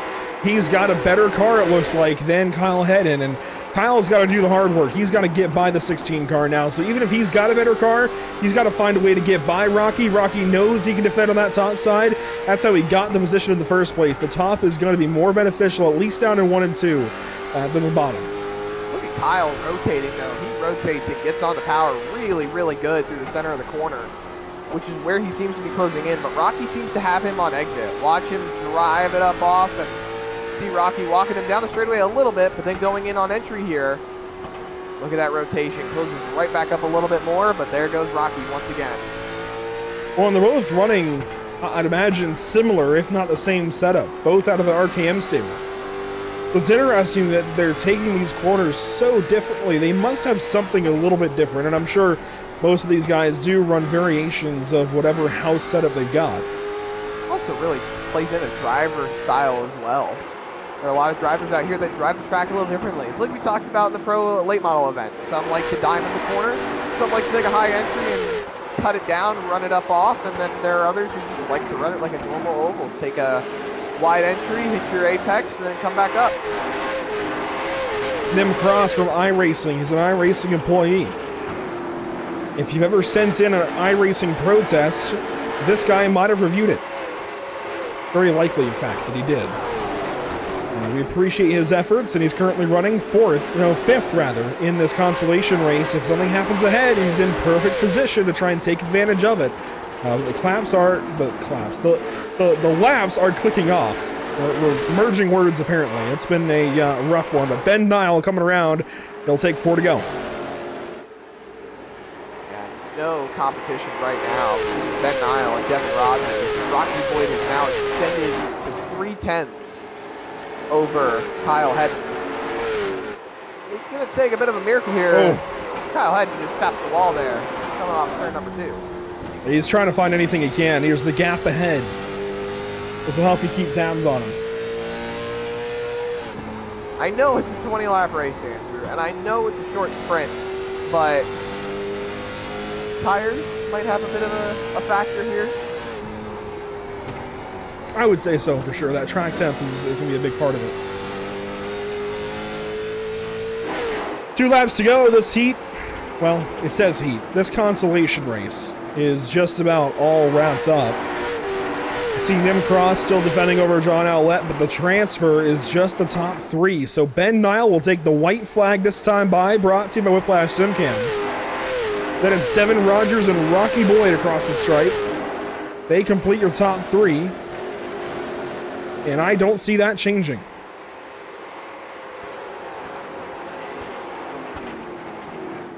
So to turn number 4, Ben Nat'l will take the first late model stock victory of the evening in the consolation race. Rogers and Boyd will follow in the transfers.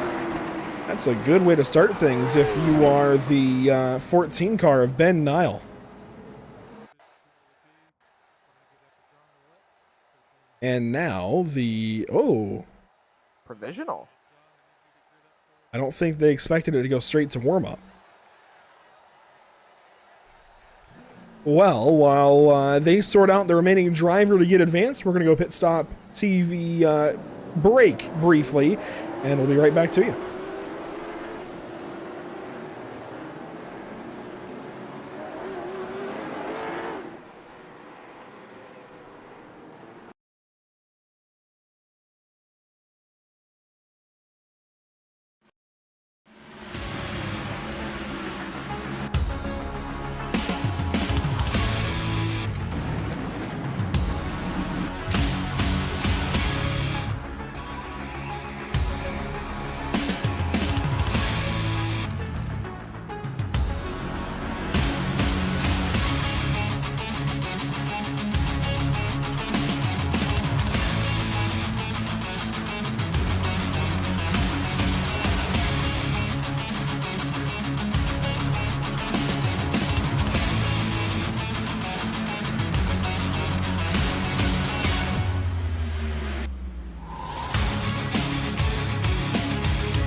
Welcome back to the virtual North Wilkesboro Speedway, the North Wilkesboro 225, the 125 portion, if you will, coming up next. Late model stock cars making it to the grid for 125 laps of racing.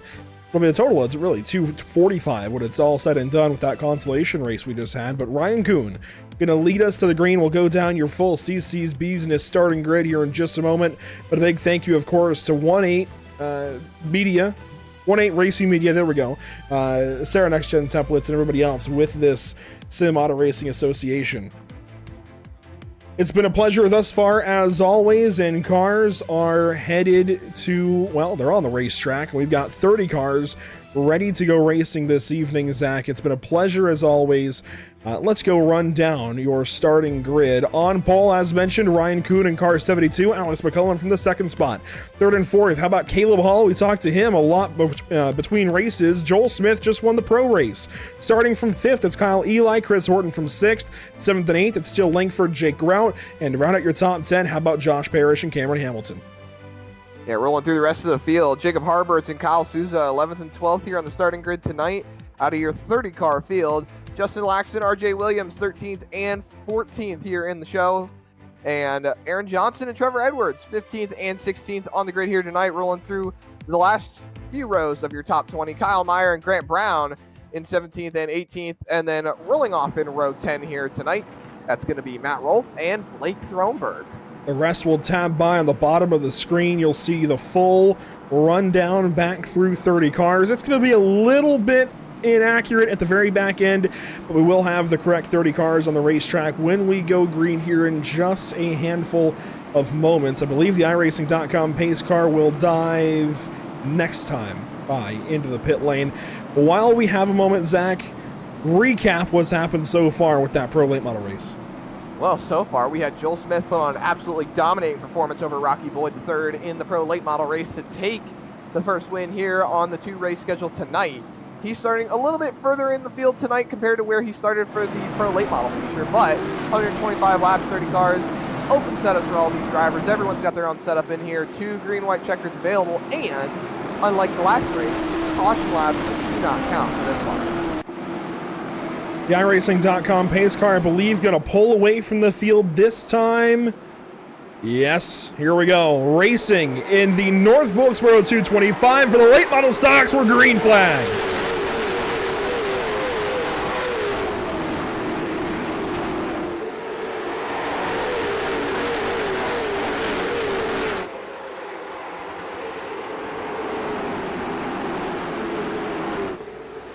One lap complete.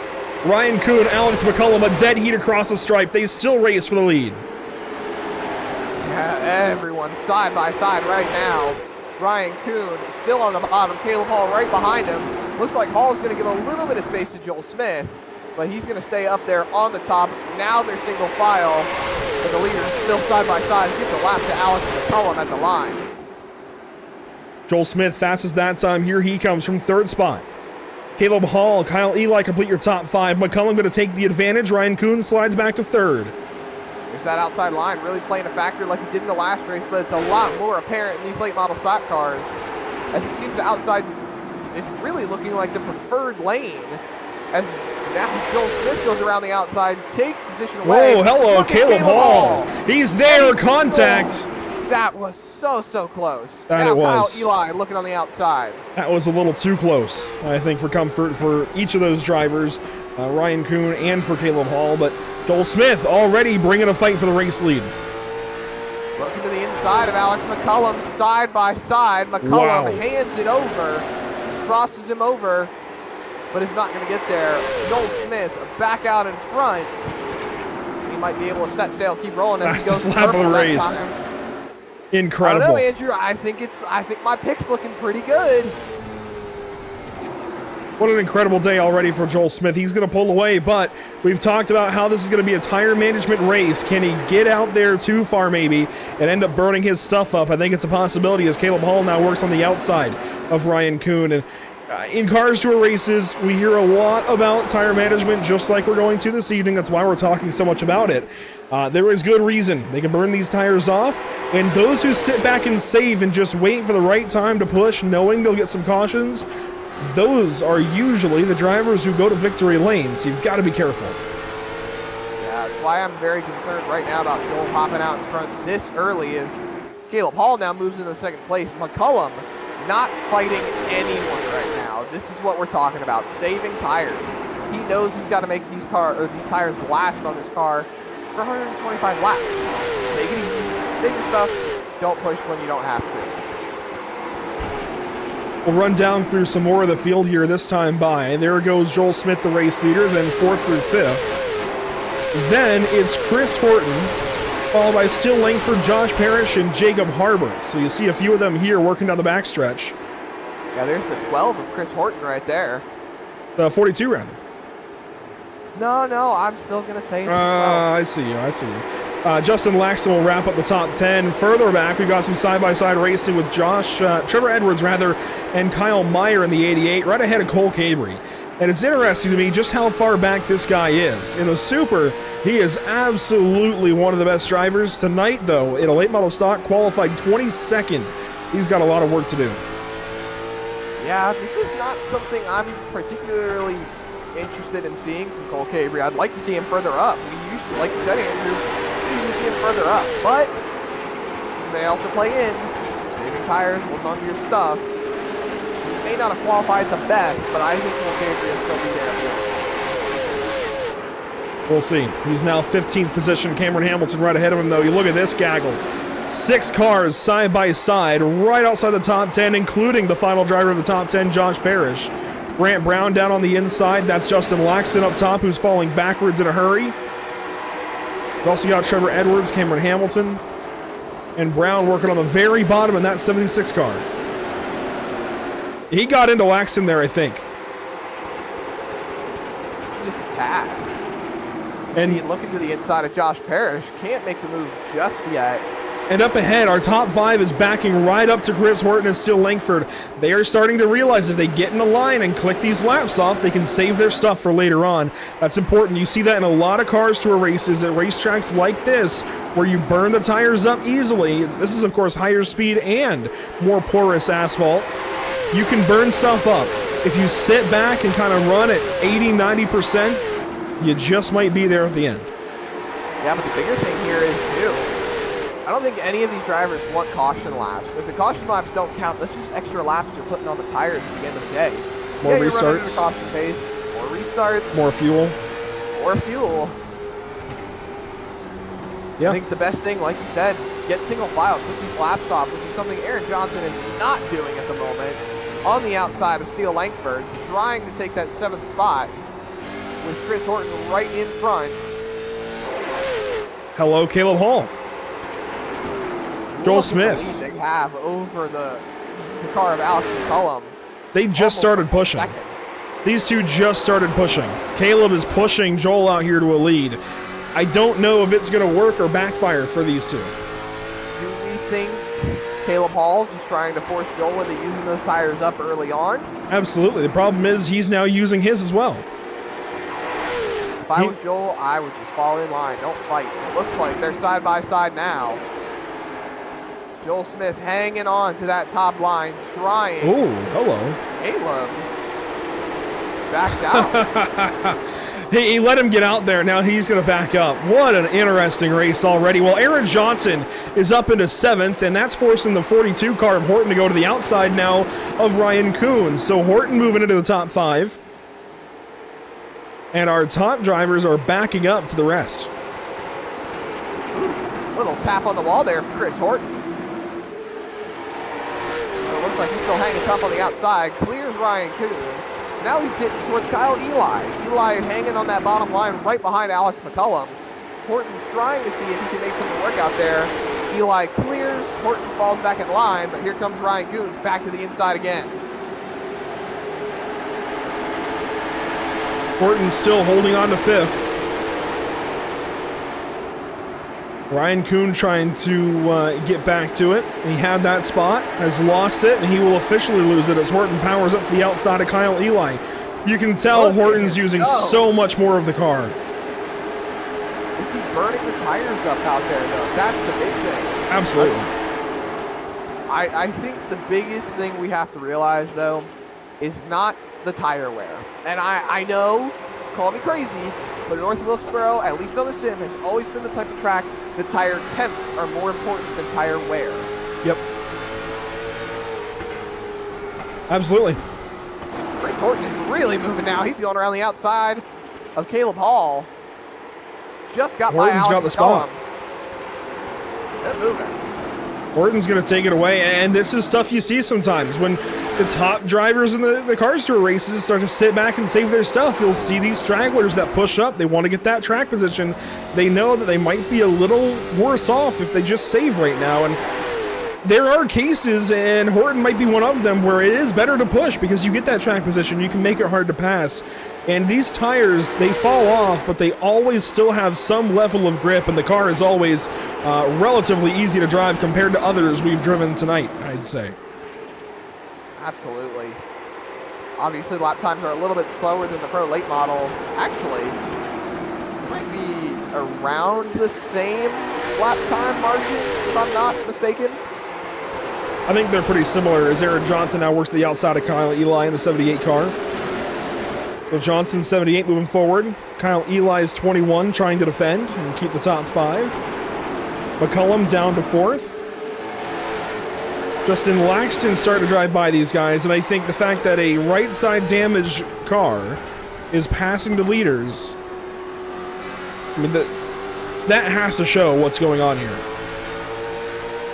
It definitely does. You can see just how much these guys are on the back pedal as Chris Horton has now worked himself up to Joel Smith, and I believe he's looking to the inside. You can see it right up the road off of Laxton's cam.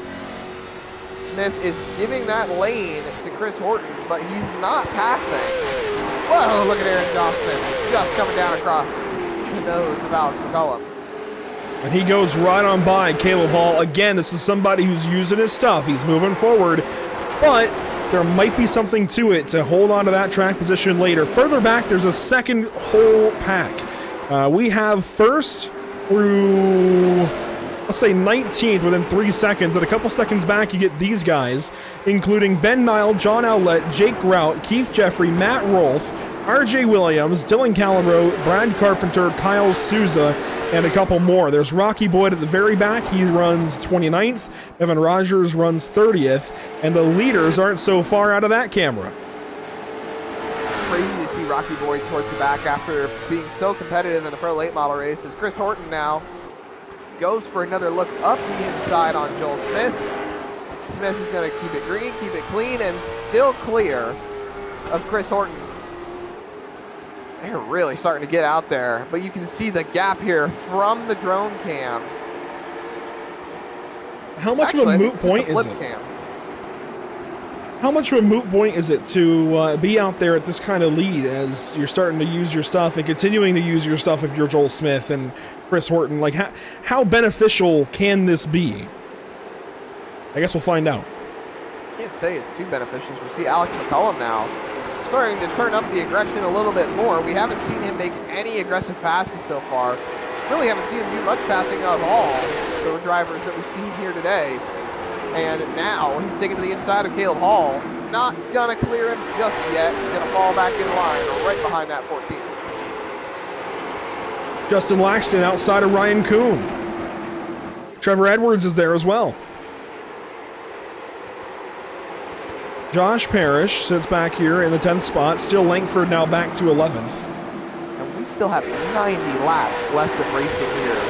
And so much still to unfold. And the deceiving thing here, Zach, is we don't know who's actually going to be quick when we get down to lap 120, 121, 22, 23, 24, 25. We don't know. These guys racing now at lap 37, now 38, well, I guess 36, now 37. We don't know if they're still going to be fast. The guys were slow. We don't know if they'll still be slow. They could be the fast ones when we get down to the checkered flag. There is so much that we have yet to learn about this race. The packs really could separate once again. I think it's full well possible.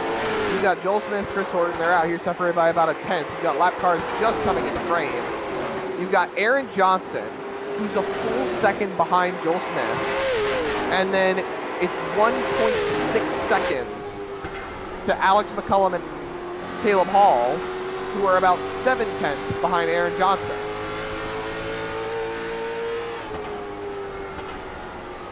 such as late model stock racing.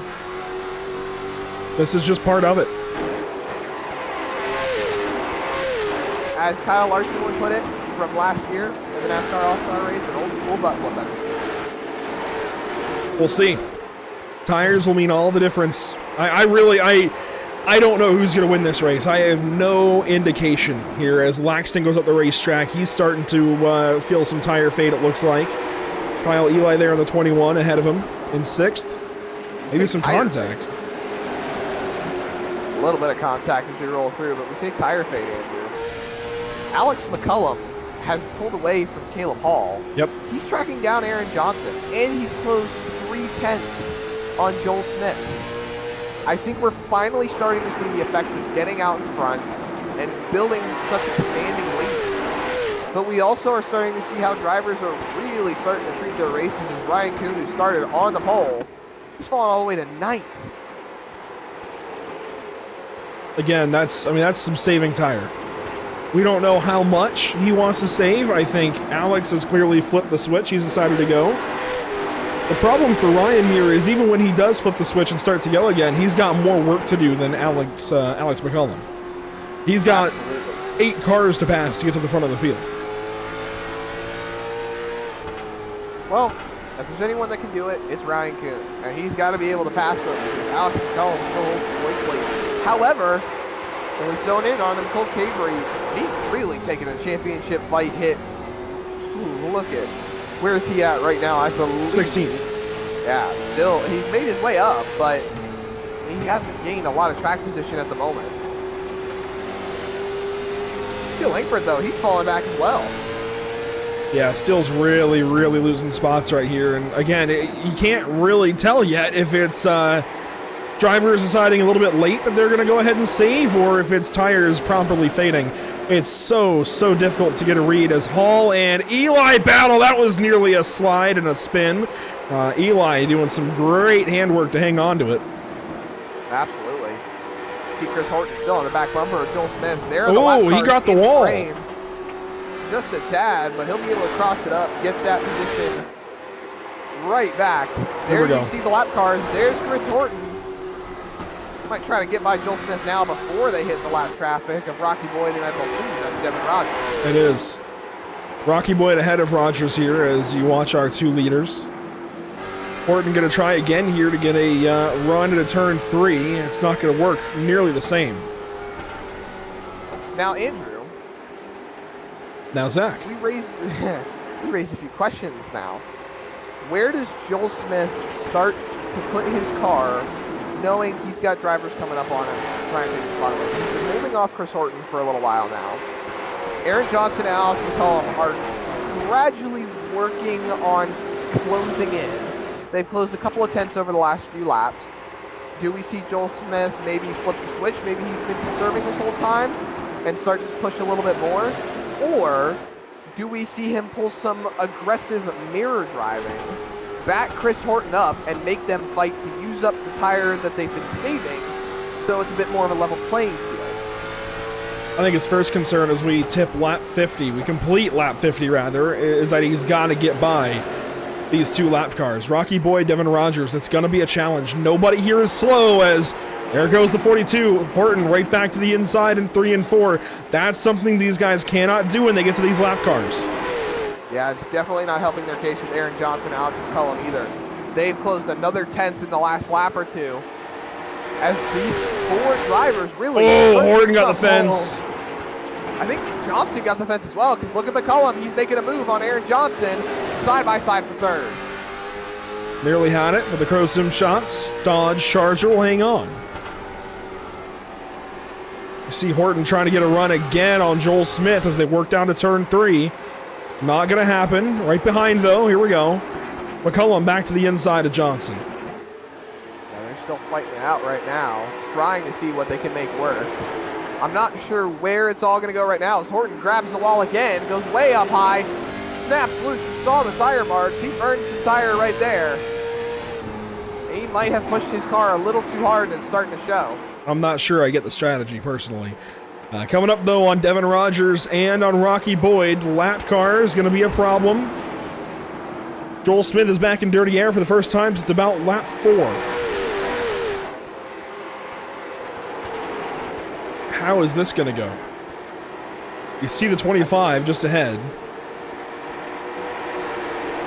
I know the lap cars and racing etiquette dictates that they can fight to stay on the lead lap, but when we're this far into the run, when you're getting ready to go a lap down for the first time, do you let them go, or do you still try to fight and hope for that caution? I think you've got to hope that these lap cars play nicely, but Rocky Boyd and Devin Rogers, they are fighting for position against each other. And neither one of them want to go a lap down. If they do, they each want to have the lucky dog spot. And there we go. Rogers going to move down to the bottom side. Rocky Boyd still running his normal racing line. Looks like they're going to give the top line to the leaders. Aaron Johnson and Alex McCullum falling back a little further. Rocky Boyd's going defensive, trying to stay on the lead lap here. And now he'll give the bottom of the racetrack up to Joel Smith. These two race for the win in the Pro Late Model race. Now on lap 58, the 16 car is getting lapped by the 24. A very different scene. This is what I talked about early on. Drivers adapting to a different style when it comes to the late model stock car. You can throw it in and drive it so much differently than the pro. And this is backed Horton off. Yeah, Horton's now losing ground here. He's lost 0.2 of a second. In fact, Johnson and McCullum have lost about 3 to 4 tenths of a second compared to about 5 laps ago. And McCullum still has not made that pass for third. He has not. Working on it, though. You see him there. There we go. As soon as I say it, he goes by. Aaron Johnson takes the third spot back away. Caleb Hall, you see in the 5th position. Then Trevor Edwards and Kyle Eli. That's through 7th. Blake Thronberg is into the 8th spot. Jacob Harberts and Brian Tedeschi round out your top 10. Finally, then, you'll find Ryan Kuhn back here, uncharacteristically, in the 11th position, and then Cole Cabrey back here in 14th. So, as far as points go, it's clearly in the one car's favor. Alex McCullum running third. His other two competitors in the standings at the moment, not even in the top 10. I think now that we've got the lap traffic as a factor, this is going to be a bit more of an interesting race when it comes to getting back up to the leaders, because now you have to fight a little bit through the lap traffic. Alex McCullum on board here. Now he's up on the lap car. And Zach, this is halfway. This is halfway. There's not a lot of time left in this race. More lap cars coming into frame as they go off into turn 1. McCullum has lost quite a bit more time. Actually, I say that, he's 7 tenths away from Joel Smith. He's actually closed that gap by quite a bit. Yeah, he's starting to close in now, and you know, once the first couple of cars get by those lap cars, first, second, maybe even third sometimes, they start to really roll off and give time up to the leaders. So Rogers made it easy. I think Boyd will make it a little bit easier here on McCullum than he did on Smith or on the 42 of Horton. And look who's starting to come back in. Caleb Hall has found something here. He pushed early, he fell back. Wow.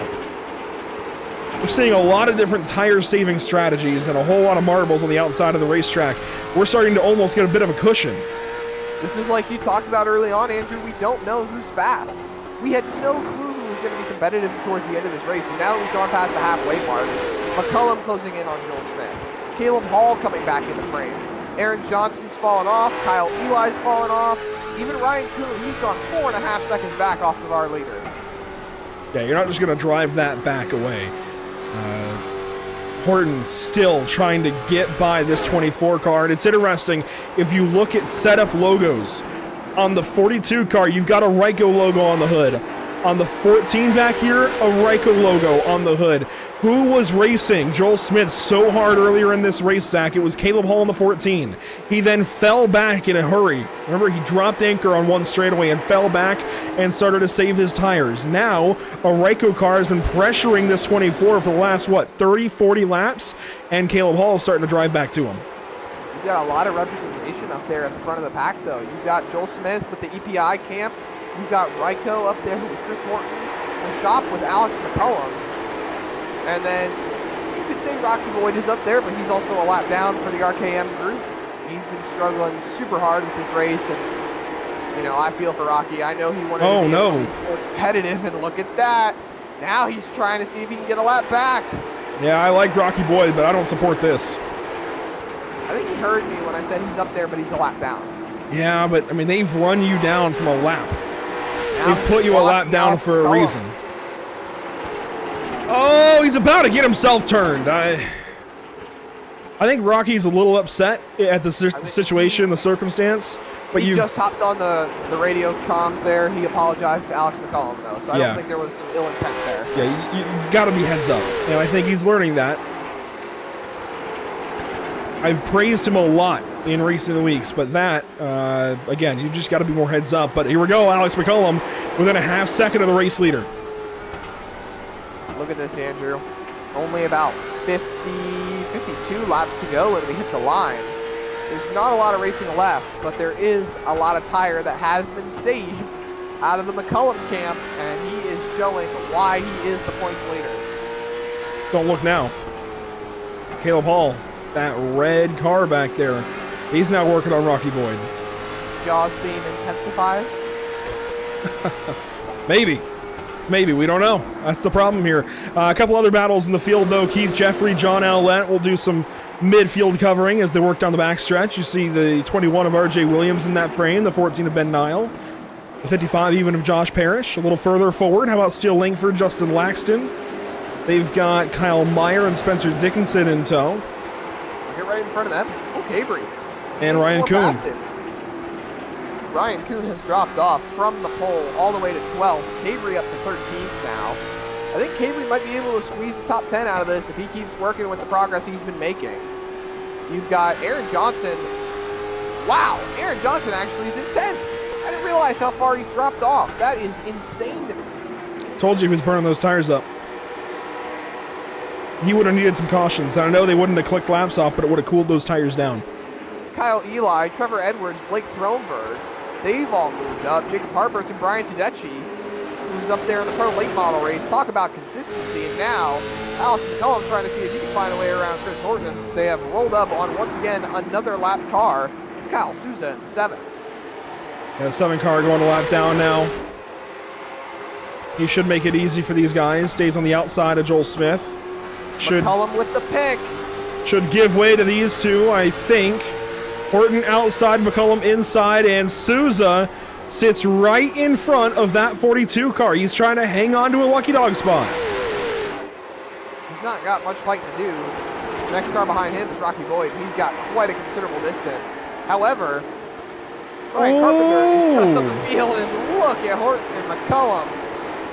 3 wide going into and one. There we go. Kyle Souza gets out of the way. But they lost time. They lost half a second to Joel Smith. They're going to have to work that back. 45 laps to go, this time by. Laps have clicked off in a hurry. Caleb Hall is now moving closer and closer as well. He's trying to come into the frame. Kyle Eli is right behind him. Next car back, Trevor Edwards. Edwards, I think, has been impressive in this race. He's driven up to the 6th position. Thronberg as well, he's 7th. Harbert's in the top 10, Tedeschi and Hamilton. And Cameron Hamilton, I think, is a sleeper in the top 10 in point standings. Top 10 in this race as well. But Caleb Hall, man, this is a real interesting position to be in. How much did he burn his tires getting to this point? Can he actually drive up there and get Horton and McCollum? Yeah, I think it's absolutely possible. He's shown a lot of consistency in this race, and we're seeing a lot of things taking place now. Ryan Kuhn and Cole Cabry have moved up to 11th and 12th. Cameron Hamilton, he's moved up into the 10th position actually as well. So we're starting to see a lot more as they're really duking it out behind McCollum here. Souza hanging on. Oh, here's a big run. Big run there from McCollum. He's going to try to get to the inside. He will lunge up and slide job. Crossover now from Horton. He's going to try and get that spot back away down the front stretch. He's going to throw a slide job here. Who knew? Oh, way sideways. Crossover from McCollum, and he's got the spot. I don't think McCollum's going to have anything to worry about from Chris Horton now, because that is going to heat the tires up real bad. Horton's going to have to settle in, cool him down, because Caleb Hall is right on his tailpipes. And that's exactly what Joel Smith wanted to see. He worked out almost a full second of advantage now. 40 30 laps to go. Caleb Hall now put side by side with that 21 car of Kyle Eli. The top 5 has come back together a little bit. Horton heard a who and got out of line. That slider didn't stick, and now he's back. He's going to fall back big time. Here comes the 14 car, the 21. He's up nearly into the outside wall. Almost 3 wide. And he falls to 5th, just like that. There go the tires. Kyle Eli still on the inside. Look at Chris Horton fighting back. Super, super tight down the front straightaway. Kyle Eli still with the nose in front. I am really concerned. Actually, concerned's not the word I'm looking for. Intrigued as to why a lot of these drivers are running super high going into 1 and 2 and trying to down. find something. Trying to keep momentum. I wonder too, I mean, there isn't exactly the best simulation of marbles here as, oh, Horton gets into Eli there. We don't have great marble physics on the iRacing tires, unfortunately, so I wonder if that's just cooler racetrack and if that can cool the tires down. It's potentially possible. All the way up there, slide job from Eli, crossover now from the 14 car. And Alex McCullum is over a second back of Joel Smith. Joel has turned the wick right back up. Yeah, he's starting to work that lead back out even further. Oh, Eli in the wall hard. Hall nearly got him. He checked the wheel just in time to not make contact, but Eli working the top side, drives to the outside of the 14. He's got the spot. Well, not clear, but he got position on the 14. That's what matters here. Contact. Little dooring. That's okay. Hall now way down to the bottom, trying to find something. I think that 21's going to pass him for good, though. There we go, for 3rd spot. And here comes the black and gray 32 car through the mist of lap cars. And Blake Thronberg in the 22. Seems like the lap cars are now starting to group back up as they all try to fight to stay on the lead lap, or at least have that lucky dog spot. Oh, Edwards just got doored a bit. That was, oh, that's Harbert. Hello, that's for position. Paint schemes look so similar, we thought it was a lap car now, didn't we? That looked like Devin Rogers to me. Contact there, Edwards and Horton, 3 wide, they go out of turn 2. Edwards, more contact from the 42 car. It's really starting to show who has saved their tires and who has not. Horton continues to drop back. Everyone's falling further back, though. The frustration. Eli now 3 seconds back from Joel Smith. McCullum 1.2. Look at Caleb Hall. He's running way up. And now we're starting to hear that lap cars racing, these drivers are starting to get a little irritated. Seems like Rocky Boy, they want him to back off a little bit, but he is not. Harbert's now on Hall. The frustration is palpable from Edwards to Horton. That time, I think Edwards is going to have it, but they're going to get put 3 wide by Thronberg nearly. That was barely clear from Edwards. Would you say Harberts is hauling the mail? He's harboring some speed. Ah, man, that one was better. Yeah.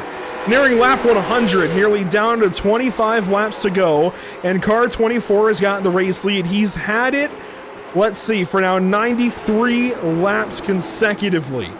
Just There were 5 laps. No, 4 technically, because we haven't completed 98. How many laps did he lead in the Pro Late Model event? 78. So, overall, there have been, let's see if I'm doing my math correctly, 22 plus 4. 170. There have been 26 laps out of the 170 tonight that yeah. Joel Smith has not been out in front. 170 or so that he's led. Can't see the hand motions, but I'm really getting into the statistic right now. As Ryan Kuhn, we see on the graphic, has moved back up. Oh, that's nearly a crash. Hall just about right hooked Boyd and not out of intention. Boyd was just sliding up the racetrack and Hall was there. And again, Rocky, I've praised you, but you've got to be more heads up than that. Unfortunate circumstances there. Kyle Sousa's now moved past. We have now hit lap 100. And we're moving past more lap cars. Dylan Calabro now, the first car 1 lap down. Justin Laxton right in front of Joel Smith. And you can see in the back of your frame just a little bit, 1, 2, 3 cars separating Joel Smith from Alex McCullum. This lead is now stretched to almost 2 full seconds. Lap cars are not helping McCullum's case right now. He's going to need a yellow. Caution. At the same time, we say it there, he needs a caution. I never thought I'd say that about Alex McCullum in a SARA late model race. Eli and Harbert's now racing for position. Harbert's trying to get that spot over. He's got it. Eli, he's got it. Wow. The speed here from Harbert's. If we got a yellow, I think he might have something for the race win. That is the only thing that Joel Smith does not want to see right now. We are closing in on Pit Stop TV, 20 to go. And I'll just say it. What an effort from these 30 drivers that showed up this evening. Only one car is parked there, that's Aaron Johnson. 30 drivers at North Wilkesboro Speedway in late model stocks in a special event. And we've gone green now for 104 laps. That is incredible. I'm okay, even if I don't. Even if I jinx it and we get a yellow, it's just going to ramp the excitement up. I knocked on wood. I did it for you. Doing it for me. I appreciate it. Caleb Hall now back to 6th. Edwards in 7th, trying to get by that 14 car. He's saved enough to be quick here, but not enough to move completely forward. As here's Brian Tedeschi working on Chris Horton. And that 42 car falls further back here.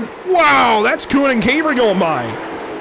And they both worked themselves back inside the top 10. I was just speaking on it earlier. Ooh. Kuhn has moved back up into 9th. Cabry into 10th now. They are fighting right underneath 29 here to try and make something happen. That's Tedeschi trying to hang on. Kuhn back up to 8th. Cabry right behind him.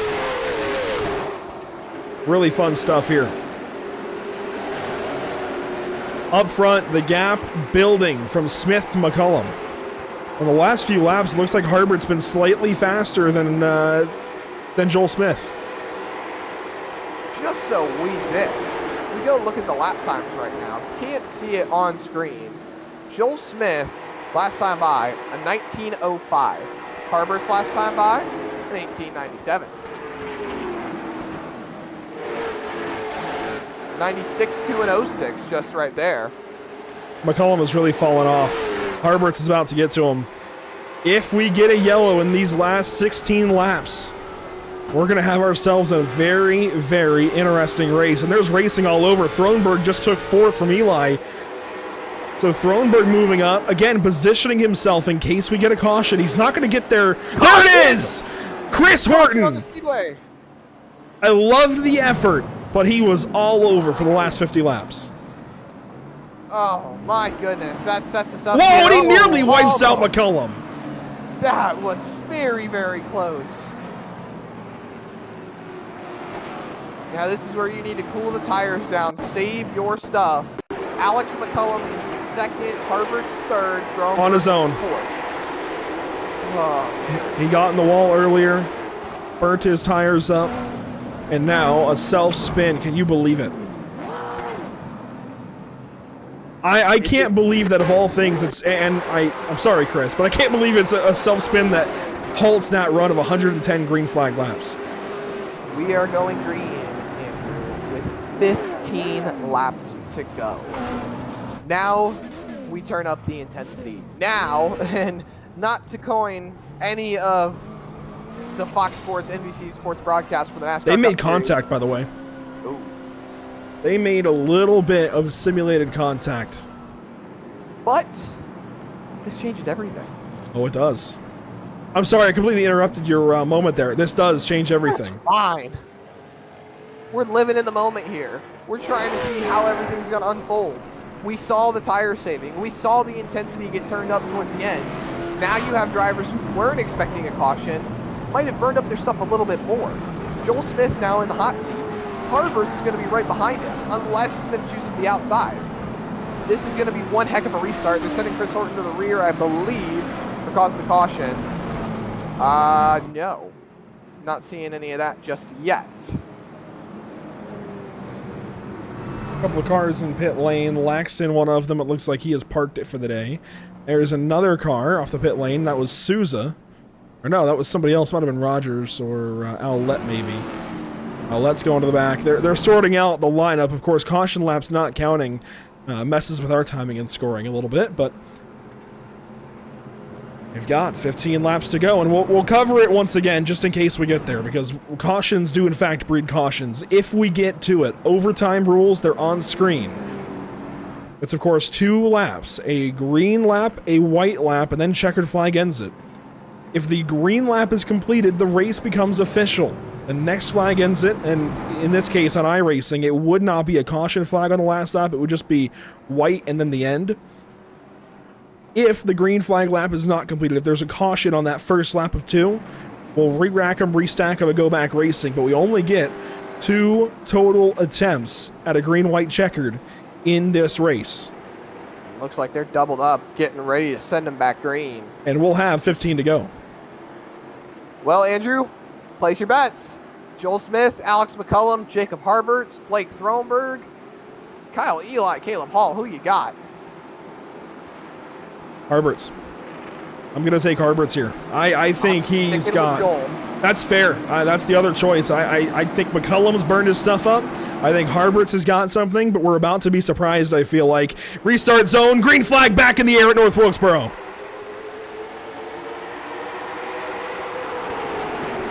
$15 laps to go. McCullum topside. Smith down low. Harberts in third. Thronberg in fourth. Double file as we come back around. Almost 3 wide. Thronberg looked to take it around the outside of Alex McCullum, but he stays in line. Smith clears. 14 to go. Now Harberts has to compete with McCullum and Thronberg. Now we get the 3 wide. Caution, wrecking behind. And it's Calibro.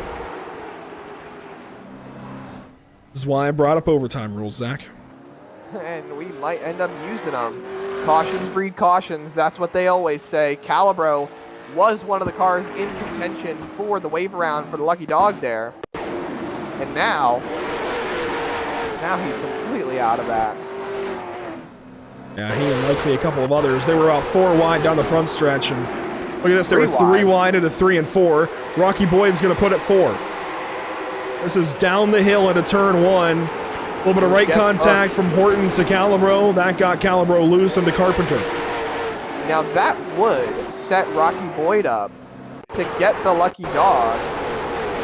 However, if Rocky Boyd received an incident point via the iRacing scoring system, that would disqualify him from getting the lucky dog. I think he definitely would have. However, I will say that system isn't always the most consistent. I was in a race recently where I received an incident and a caution, but was still eligible for the lucky dog. I don't know how. It used to be if you receive even a 0x, but there's some kind of contact, you would be ineligible. We'll find out. He's still a lap down. Horton actually is back on the lead lap. I think he got it. Or did he ever go a lap down? I thought he had. He did not go a lap down, actually. Chris Horton, when he spun, was not a lap down. He was still on the lead lap. But he nearly hit McCullum. Right. And McCullum was second. Coming around after the caution. But he hadn't. Smith had already passed him. Right, he hadn't resumed pace. Yeah, and you're right. Smith had passed him.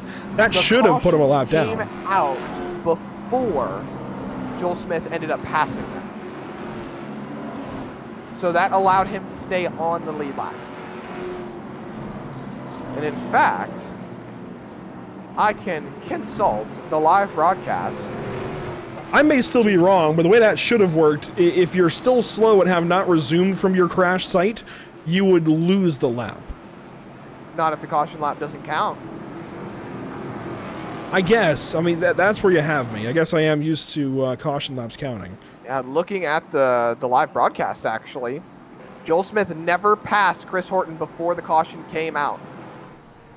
He was stopped for an extended period of time, and then is when Joel Smith passed him after the caution came out, before the laps were recounted. It was still stopped. Well, for all of you watching, a big appreciation.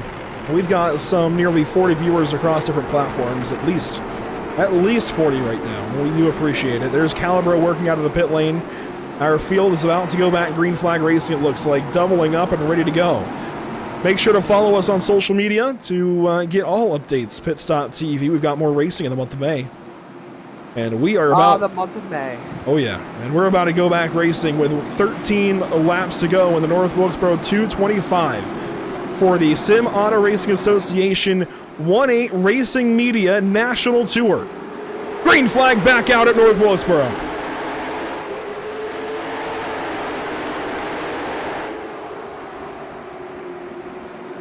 Smith at the race lead, then McCullum. That is Thronberg down low in the 22 car. He got a bit wibbly wobbly. And here comes Harberts with a run on the top side. Yeah, that's exactly what Joel Smith needed. Harberts got put on the back pedal by starting on the outside. Now he has to pass 2 cars. And Smith, Wow. look at that, purple. Still. It's crazy to me. The last portion of the race, look up 3 wide there. Josh Parrish making contact with the Huffman Radio Racing Machine of R.J. Williams. Now Oh, the 3 10 wide. of Hamilton up the racetrack. He's in the wall hard. They will go by, and Smith goes faster again, an 18-2. By 3/10. He's worked out half a second, and now Harbert's closing in, trying to find a way around. He's side by side with McCullum, trying to not waste any time. 10 laps to go here at North Wilkesboro. Again, I feel like Harberts can contend for this race win. He's just got to get the right opportunity. Caution. on the speedway. That might be it. Wow, we're still crashing. Kyle Meyer. Evan Rogers and others. Chris Horton, Steele Langford. Josh Parrish. Dickinson as well. Tedeschi, Brian Tedeschi. Oh, he was up in the top 10 having a great day. He's going to tow. He's calling it a day.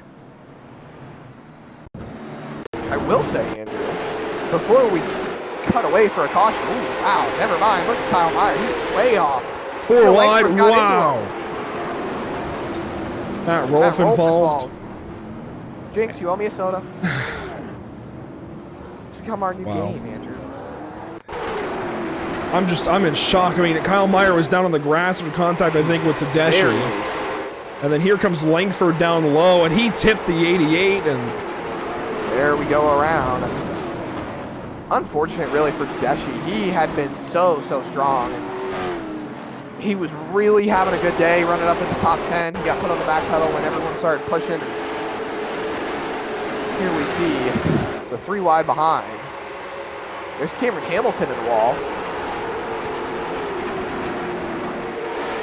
This is the lap prior. There's Tedeschi right behind. this is going to be the Dickinson on moment outside. with Meyer.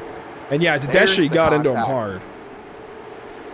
But then Langford comes down here. This is a huge send.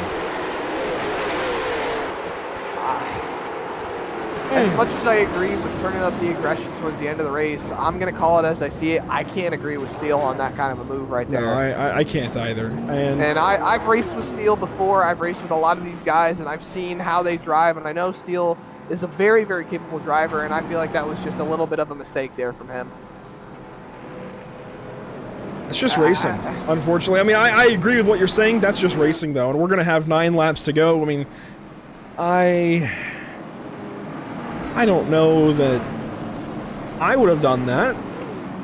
Racing for, 20th spot or 15th spot, whatever it might have been. But I get it. They're racing. 10 laps to go. You're going to make moves. We're seeing a little bit of a differing opinion here. Not the first time. Steele, well, it's not exactly what I meant. Steele Langford has claimed the caution. However, Brian Tedeschi is backfooting Steele's claim, saying that he initially started the chain, which is what caused the caution. Well, send them both back. They're both gentlemen. That's what that's called, is the gentleman rule. Well, it looks like they're giving it to Brian Tedeschi. By the way, look who's 5th and 7th.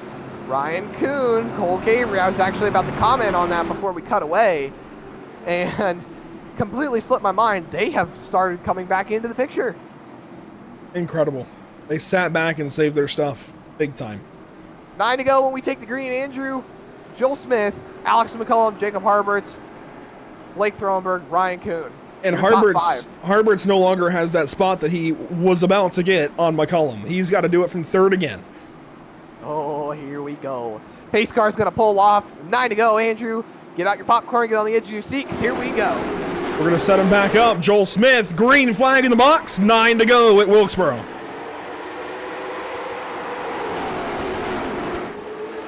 One car slow. It's Calibro in front of the field. He's got to get out of the way. He's down low. There's still going to be cars that try to pass him. Woo. Wow. I was just about to say, someone called out they had motor damage. I wasn't sure who it was. Looks like it was Calibro. He got out of the way. Now they're racing. Here comes Almost Harberts. 3 wide again. Harberts to the inside of McCullum, trying to find something down there. He can't waste any time, Andrew. You said he can contend, and Oh. if he's gotta go. Thronberg McCullum jacked got the loose. one up. Thronberg He's jacked him up still doing again. it. Ryan Kuhn into the picture. Cole Cabry into the picture. Smith went goes faster. fastest again.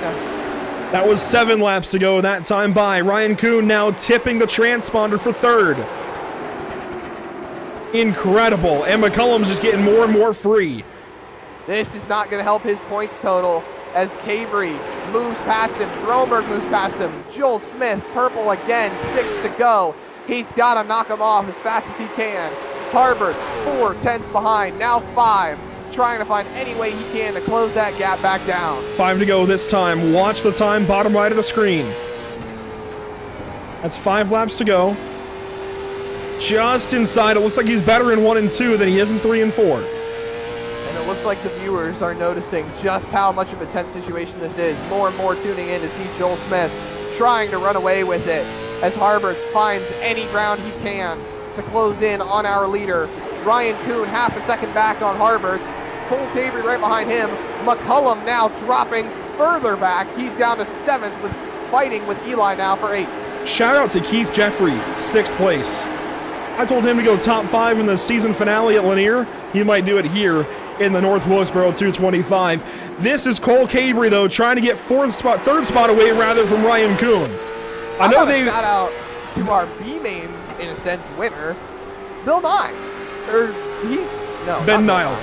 Not Bill Nye, the science guy. 2 laps to go, though. Crossing Popsicle over sticks and Speedway. a caution. And it's Alex McCullum. Oh, no! Championship implications big time right here. And Somebody he sound clip that for me, please. As Alex McCullum spins it back around, he's Into the got pit big lane. time damage. He's pulling it down pit road right now. Even with the pits being closed, look at that car. It looks clean on the outside, but on the inside, it's probably not very clean. did he get the attenuator? He might have. Tell me he got the attenuator. This is going to be the lap prior. Way up the racetrack. Tires are super hot probably for that car. He burned him off pretty good. McCullum loose going into the corner, super sideways. I think being jacked up by Thronberg really did not help the rear end of that car. Going into 3. Matt Rolfe inside and self-spin. another self-spin. Just like Horton, he never held the brake. Alex knows better than that. Oh, no. And he did get the EOL for that, obviously, for the self-spin. I believe if he didn't make contact with Rocky Boyd, that's a free pass for Rocky Boyd. Oh, boy. Yeah, wheels are turning there. Alex knows better than that. That is not what you want to see out of the points leader. My goodness. Well, Joel Smith, the sun is back out, shining down on our race leader. We're going to restart this race on lap 125, Zach, and this is going to use our first overtime attempt of the night. So a refresh on these rules. You want to do it this time? 2 laps to settle it for the green-white checkered. A green lap, a white lap, and a checkered lap. Well, checkered comes Checkered after flag the to white end lap. it, yeah. If the green lap is not completed, the race, if the green lap is completed, the race will be official as we take the white flag. If the green lap is not completed, the race will restart again for our second overtime attempt.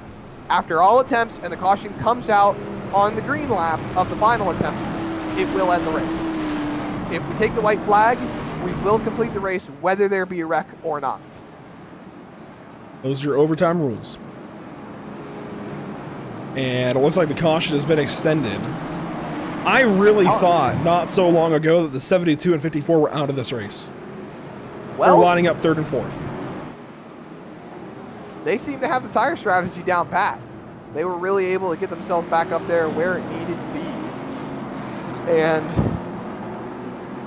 now, in reality, Andrew, it's got to be between Jacob Harberts and Joel Smith. We think. Those two have been the fastest cars in the last few laps. Harberts has been quick. Joel has been clicking off purple laps. He really showed us how much of tire saving he was doing while being out in front. And now he's got to try to find a way to hold him off for 2 laps.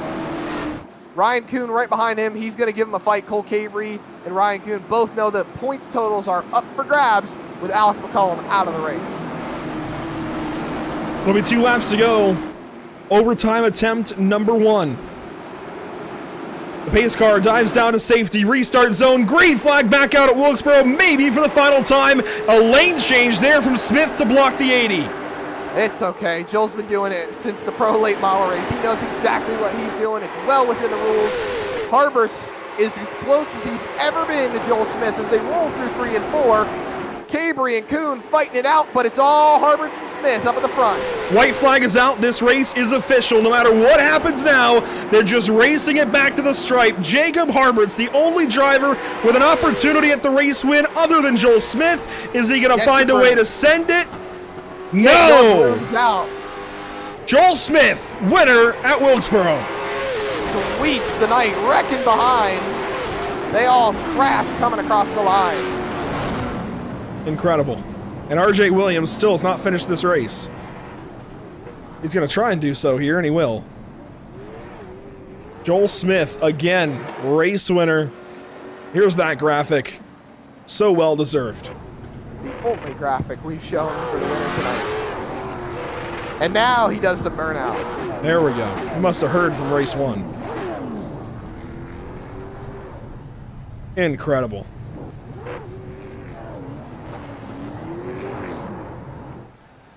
I said it already. Get your brooms out, and I called it. Winner here tonight, Joel Smith. Andrew, what is it with me calling race winners on Thursday nights? I don't know, but he's going to park it down a victory lane, and just an incredible, incredible day for car 24. Going to end in the second victory of the evening. What a race. Collectively, what a race between these 2 events to complete 225 laps. Let's take a look at our race results when it's all said and done. Joel Smith with the race win, Jacob Harberts, Cole Cabry, Ryan Kuhn, Blake Thronberg, your top 5. An incredible, incredible day, Zach. Some other highlights here in the results. How about Ben Nat'l? You mentioned him in the top 10 there at the end. He finishes 10th. He won the consolation race to transfer in. That he did, and what a big shout out to him. He put on an absolute great performance to stay in it and stay up there with those guys to be able to finish in the top 10. And really just a lot of drivers we didn't expect to see. Spencer Dickinson was involved in a couple of the late race wrecks, and there he is sitting 8th. That's great to see out of him. And I mean, rolling through the rest of the field, there's a lot of other drivers who we didn't expect to see up there. Matt Rolfe, 11th. Kyle Souza, he went laps down. He finished 12th. Josh Parrish was involved in wrecks. Caleb Hall, we thought he was going to be running up towards the front. He ends up finishing 14th. Jake Grout, Chris Horton, Rocky Boyd, who started second to last, he ends up coming away with a 17th place finish, about 13 spots gained. Brian Tedeschi, Steele Langford, and Grant Brown, the other 14 here on the night. A lot of people who we thought were going to be up towards the front ended up just way further in the back, because we still got 10 other cars to go through. Well, let's just soak in this last page, and we'll bring in our race winner for the second time this evening. Joel Smith posted the victory lane. Car 24. I would talk to you here usually, Joel, but there is somebody here who's been a big fan of you all night long, called you to sweep the night, and you did it. Yeah, that was a really good race there. Mainly my goal there at the beginning was to go from 4th to 1st and then just kind of set sail out front. That was it's a really good race, really clean race there at the end between me and Harberts.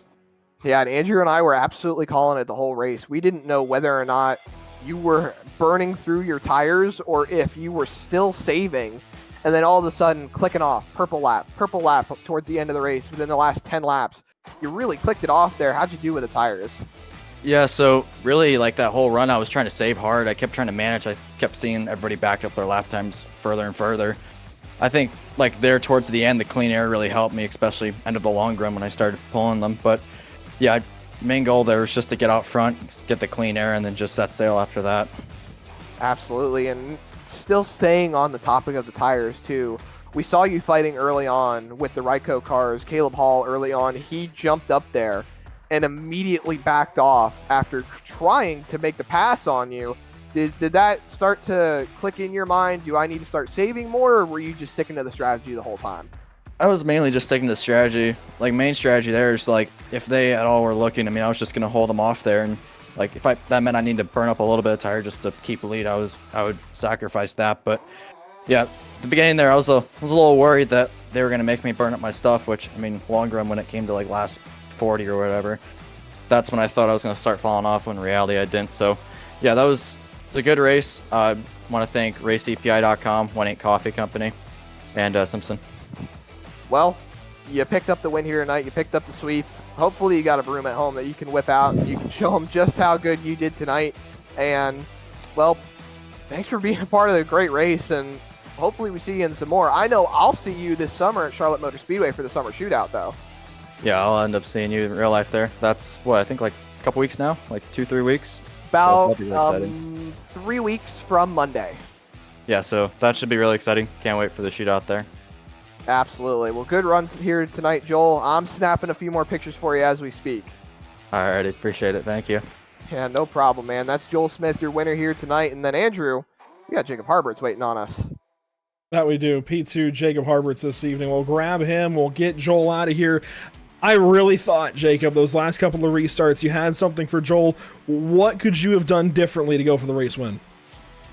And my one shot was just to time the restart good enough to stick to his outside. If I could have got to his outside, I definitely would have been able to roll top to get the win. But it's just so hard. You know, you don't want to jump the start because that's worse than finishing second. So it's just a mix of you know, trying to anticipate when he's going to go. On top of that, I was pretty tight there right at the end. I think I was the best long run, you know, in terms of raw speed before we had those string of cautions at the end. But once we got the cautions and the tire temps and pressures cooled down a little bit, I was just tight and bottoming out real bad through 3 and 4. So I didn't really have anything to work with to get around Joel, unfortunately. If we just had the one yellow and gotten back green 15 laps to the end, do you think you would have got him? I think I could have if the restart would have played out more in my favor. If I remember correctly, I was actually I think I dropped back to 4th because I was battling with the 22 car for a little bit. But I definitely think if we had like a 15 to go restart and honestly what I needed was to get around McCollum before the caution came out. I think if I was able to do that. That really would have been a game changer for me, but unfortunately I needed like an extra lap or two to get around them before that first yellow came out. Well, solid day for you. We're talking to you again after a SARA race, and this is a series, the National Tour. You're already in the top 10 in points. This is a big day for you. Is there now a focus to go out there and do the same thing at Milwaukee, maybe one spot higher? Oh, for sure. Milwaukee, unfortunately, is not my favorite track. I don't like the big tracks, but we're going to work with what we got and just try and get a good point stay out of it. But really looking forward to the rest of the races in the schedule, especially late model stock races. I really like this car and seem to do better than them compared to the Super. There you go, Jacob Harberts, P2 this evening. Congratulations. Hopefully we're talking to you at Milwaukee. Thank you. Big day for driver 80, and Zach, I think we'll both talk to this guy. Cole Cabry starts 22nd, drives up here, somehow, some way, drifts around the 72 car for third. Cole, how in the world did you get through the field to third place? To be honest, I'm not really sure. That race was wild. I'm not too familiar with these cars. I know we ran them all last season, but so I'm not very, I wouldn't say I'm that good in them. And I actually just attached a Kuhn right there through that whole run and then ran his pace, and it paid off for me at the end. Definitely paid off there. And Milwaukee coming up next, going back over to the super late model. I know there's still a couple of late model stock races coming up, but how do you now prepare for that, considering you might be there for the points lead right there with Ryan?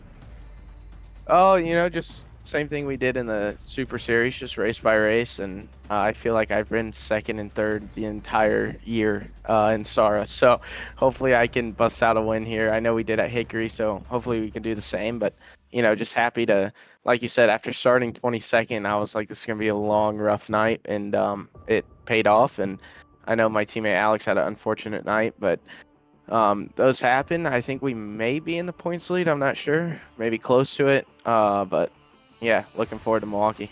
Preliminary standings put you 4 back right now of Ryan Kuhn, and you were 2 back going in. I'm not sure if that's maybe from a bonus or what. I'm sure that'll sort out a little bit differently when we get to Milwaukee. But Cole, a long night at the office clearly pays off. Congratulations, P3. Thank you, man. Cole Cabry, a big day. That's just incredible. I can't believe he drove through the field like that. And even Thronberg, he came back, let me get the right graphic up here, from 20th. Jeffrey, nearly top 5. He came up to 5th, or 6th rather, from 23rd. Edwards started 16th. Dickinson started 25th. Let's see, Ben Niles started 27th, and he gets a top 10. Clearly, saving tires paid off for those guys, and they were able to do it better than most anybody else. Absolutely they were. And I know that we kind of touched on it a little bit when it came to Kuhn and Cabry. We thought their strategy wasn't exactly going to be the best in the world. We saw Ryan Kuhn fall way back. So it was completely unexpected, really, to see him fighting up there towards the end of that race. But, man, what a job by those guys. They really were able to show up and show out tonight. Really good set of races this evening for the North Wilkesboro 225. A big shout out and a thank you to 1-8 Racing Media for having us here.